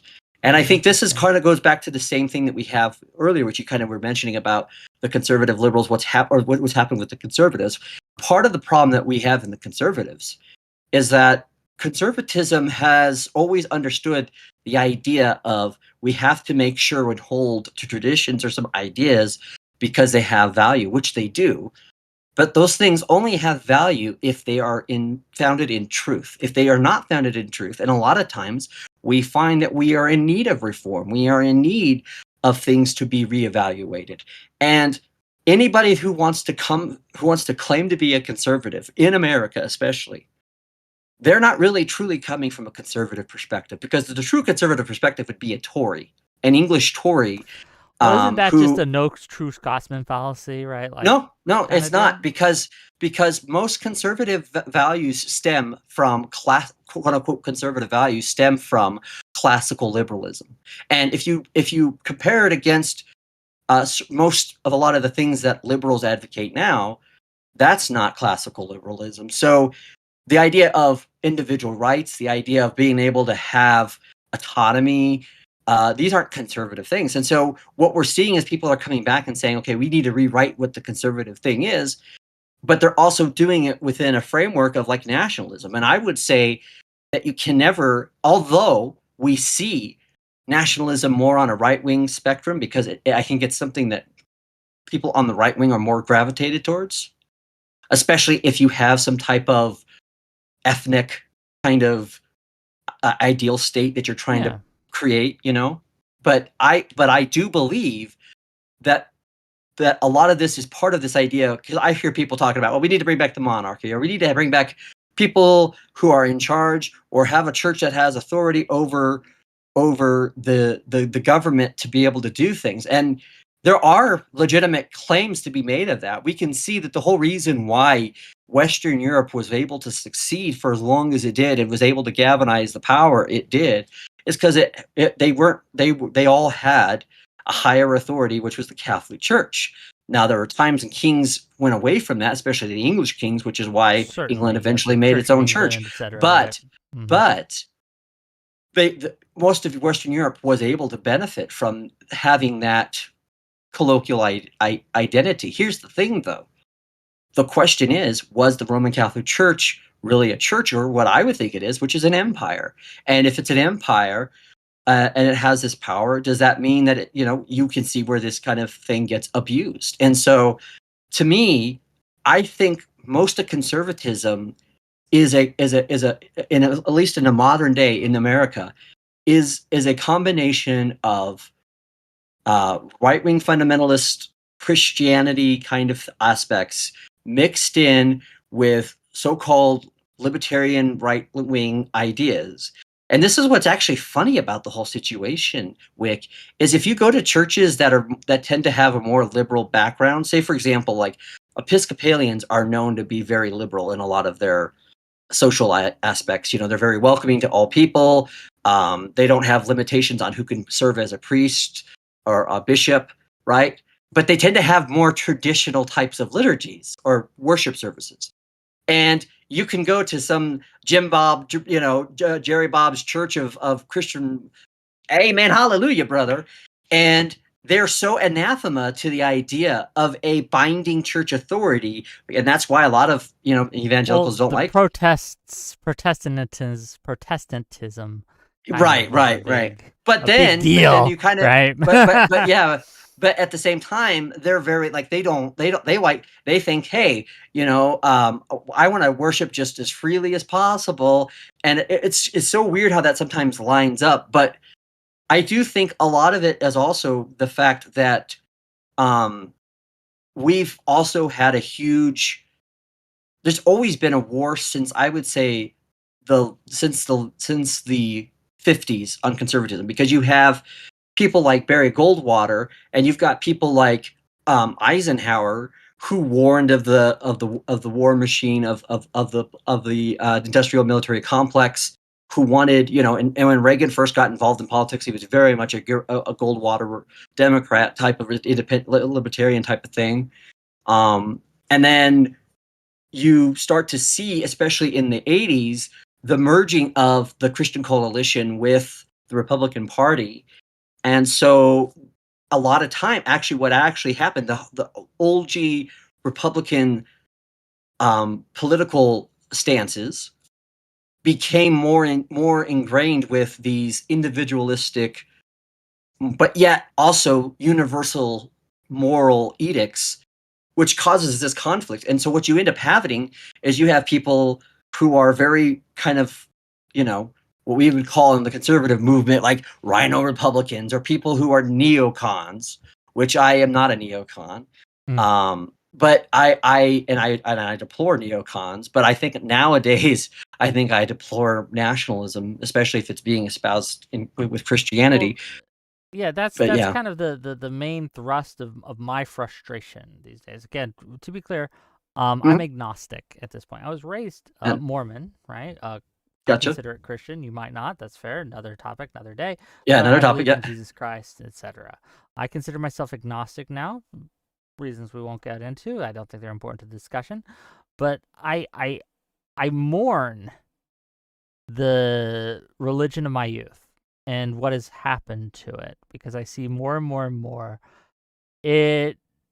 I don't find people who shared my values. And I want to be clear. I still, if you view Christianity, or if you view being a Christian as being someone who follows Christ's example, then I still strive to do that. I still strive to live as he would have us live, to turn the other cheek, love one's neighbor as thyself, the classics, right? I still try to do that. I just don't know if there's God or divinity or anything like that in those. But I do believe that those values... Well, and you're back. You're back okay. For me, yeah. No, it's okay. It's it happens. Hold on. Let me get the stream back up. And we don't have like a ton of time, right? Unfortunately, you got here late, but I do want to give you a thing. We'll wait for the stream to get back. Give it a second, gang. F's in chat, gang. F's in chat. Can we see us now? Are we back? Are we back? Are we streaming? Are we here? Can we see us? Am I back? Yeah, God has forsaken us. We've been smitten, gang. Okay, we're back. Okay, great. So, agnostic, not important, but I just want to put that out there. But I do try to live as Christ preached and things like that. And I have fond feelings for the idea of Christianity and what it represents. Right. And it has been, I've mourned what people have done to the religion of my youth.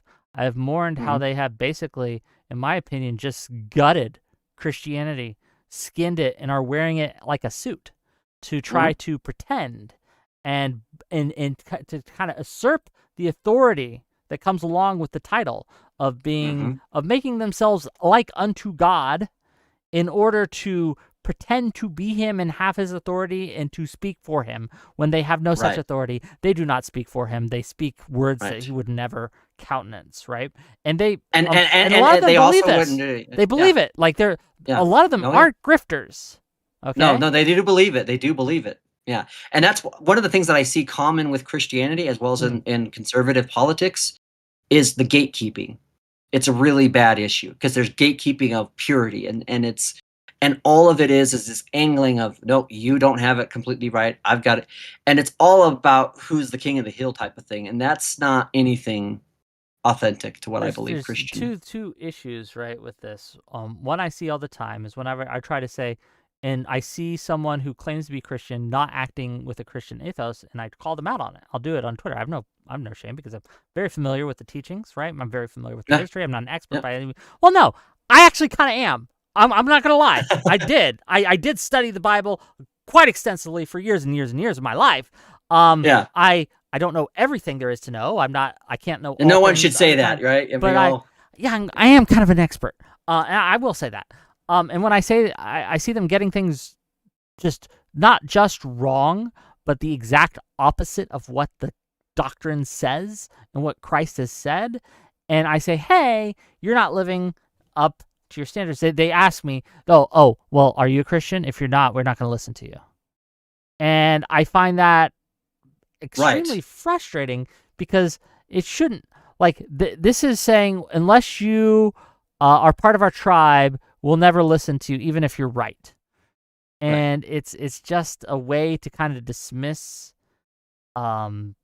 criticism, because again, they will try to find out if you're actually Christian if you say you are, right? And they'll be like, well, what kind of Christian are you? You know, if you've seen the meme, right, Right. with the Yeah. Yep. Civil War show where the guy's like, what kind of American are you? Is that kind of thing, Yeah. right? Well, And and they then they'll espouse if you have a certain liberal a certain ideology, especially if it's liberal, if you have any type of belief about something, they'll say that is incompatible with being Christian. Now, I could understand some parts of that, but when you wholesale say, you know what, you don't qualify as this because of this, and there's nothing that says these things are definitively disqualifiers, then you're just talking out of your butt. That's what you're doing. You're trying to purity check and gatekeep all of these things. And I think this is a big problem that we have on the right. And I don't think it's going to go away but we're seeing this fracturization where you're now seeing, you know, the James Lindsay the types woke and rights versus the yeah, nationalists versus the yeah. traditionalists versus the etc. No, I'm very aware. And people will talk about the split in liberalism and especially the Democrat Party, but the way I look at it, there's really only two splits there, which is that it's people who have either very extreme ideology or have a concept of adhering to something like maybe they belong in the Communist Party or something like that, versus like your mainstream kind of Democrats who Yep. who want to try to still, you know, and now you've got, you know, so I think that a lot of time, and if you see how it has happened with all of these, like, and part of it is the rise of the social media and with everybody having a platform and saying I speak, and then you have people who say things and it's like, and to me, I really don't believe there's ever really been a definitive. To me, the core concept of most, because I used to be what they call a social conservative, Okay. and so a lot of social conservatism is based on the ideas of Russell Kirk's 10 principles or 10 identities of being a conservative. So when I ask people, like, where do you get your conservatism from? So a lot of times when I was a kid, a lot of people would say, like, we're Rush Limbaugh because Rush Limbaugh was the biggest voice for conservatives at the time when I was a Unfortunately, kid and young adult. Yeah. And and then, or they'll say now Ben Shapiro, or they'll say Charlie Kirk. Well, but what makes these people these, you know, what have they put into the academic of kind of bringing up these things? I think there are certain politicians that have always been consistent to certain things. People like Pat Buchanan, who is your kind of standard for paleoconservatism. Um, and obviously you have your standard bearers of neoconservatism as well. But I think a lot of people look at these personalities and say these personalities represent things, and I see this a lot, both in the religious. There's people who will watch somebody debate and say, "Oh, that guy wrecked that guy," or that guy won the it's a debate. That game. means everything he says is 100% true, and I got to be a part of his church. And it's like that It's a should not be game. coming into the decision of why you make what you It's a make for a game. spiritual decision. Yeah. It's one of those problems, right? That eh, it's hard not to wonder if idol worship hasn't come back into Mm, flavor because of people are hmm pedestaling not Christ, not God, hmm but politicians. Like Yeah, they're worthy of our worship or right, acclaim or praise, and you're like, no, right, they're just jobbers, bro. They're just workers. They're supposed to work for us, but right. but we're treating them like they're like from on Well, in the high, case that of they're Trump, they're treating dispensing him like a wisdom messiah. onto us. Like, come on, what are Yeah, you doing? Look, yeah. gang, for all of you out there, who may idolize your politician, left, right, or center, the stripper doesn't love you, bro. Right? The stripper doesn't love you. They're just taking your money Yeah, and they're doing a little dance and show for you. Okay? That's all that's yeah, yeah, happening. Look, yeah. it's good to reward good behavior. If politicians do what we want, we reward them with re-election. When they don't do what we want, we should fire them. And that should be Mhm. the ethos, but this is a problem. I do worry that the mantle of Christianity has become nationalism, right? Oh, yeah. That's the prevailing doctrine, and there are so many people who say you're not a real Christian unless you believe these things, and they're Right. not anything to be with Christ. I'm sorry to cut us off, but Yeah, you got to go. do have Yeah, things to I'm do. sorry I was not able to make it on time. It is what it is. Yeah, but I appreciate the conversation, and Oh, you're welcome I think you and anytime. I can find a lot of common ground. So. Oh, we'll have points of disagreement, but yes, we can. Oh yeah. I think that No, we can look at the end of the day. I respectfully disagree on something. recognize that the Constitution is good, and we should Mm-hmm. follow it. And this Mm-hmm. should be our guiding political star. Mm-hmm. Whatever your morality is, whatever you do in your personal life, whatever you choose, however you choose to live, that's fine. But Yeah. the Constitution should be our guide. I did want to get even more to you about laws and the benefits, actually, and this is, I think, where we would disagree, is I do think that there's some benefits in having overarching laws that do govern behavior, but we might not, right? So we'll have to talk at another time. But for now, gang, Yeah. can you tell people where they can find you? And remember, gang, if you've enjoyed this content, hit that like button, hit that subscribe button, give me your filthy lucre, right? Donate to Mammon or Wick, if you will, by giving me money. I like money. And remember what we got coming up tomorrow: the great titty debate. Wednesday, we're going to talk about racism and race swapping in shows and television and Hollywood. Thursday, we're having a Israel and Palestine debate with Lonerbox, with Talibots, with Prime Kai, who we're going to rate into in a second here, and with Doobie. And then on Friday, we're going to have, let me read this tweet that she wrote. We're going to have Diane Yap on, who said that male gaze disgusts her and it's worthless, and men are worthless. So that should be a fun discussion. Check us out then. But tell us where we can find you, Mr. Moseman. Give us your shout out. Closing statement. You can find me, all my links, at my website, www.johnmoseman.net. John Moseman Productions on YouTube, and I've got some interesting stuff coming up. I've got like I said, a great conversation with Cody Cook, who's an Christian anarchist, and we're going to get into a lot of things about both anarchism and the problem with nationalism. And then also in July, I will be debating somebody on whether or not politics on Sarah, the Rotten Tomatoes panel. We're going to have a debate about whether politics belongs in Christianity. So check him out, gang. I have a link to his Twitter in my description. You can go and you can click that link and you can follow him there. Tomorrow, 6 p.m. Eastern. But bye-bye, everyone. Bye-bye.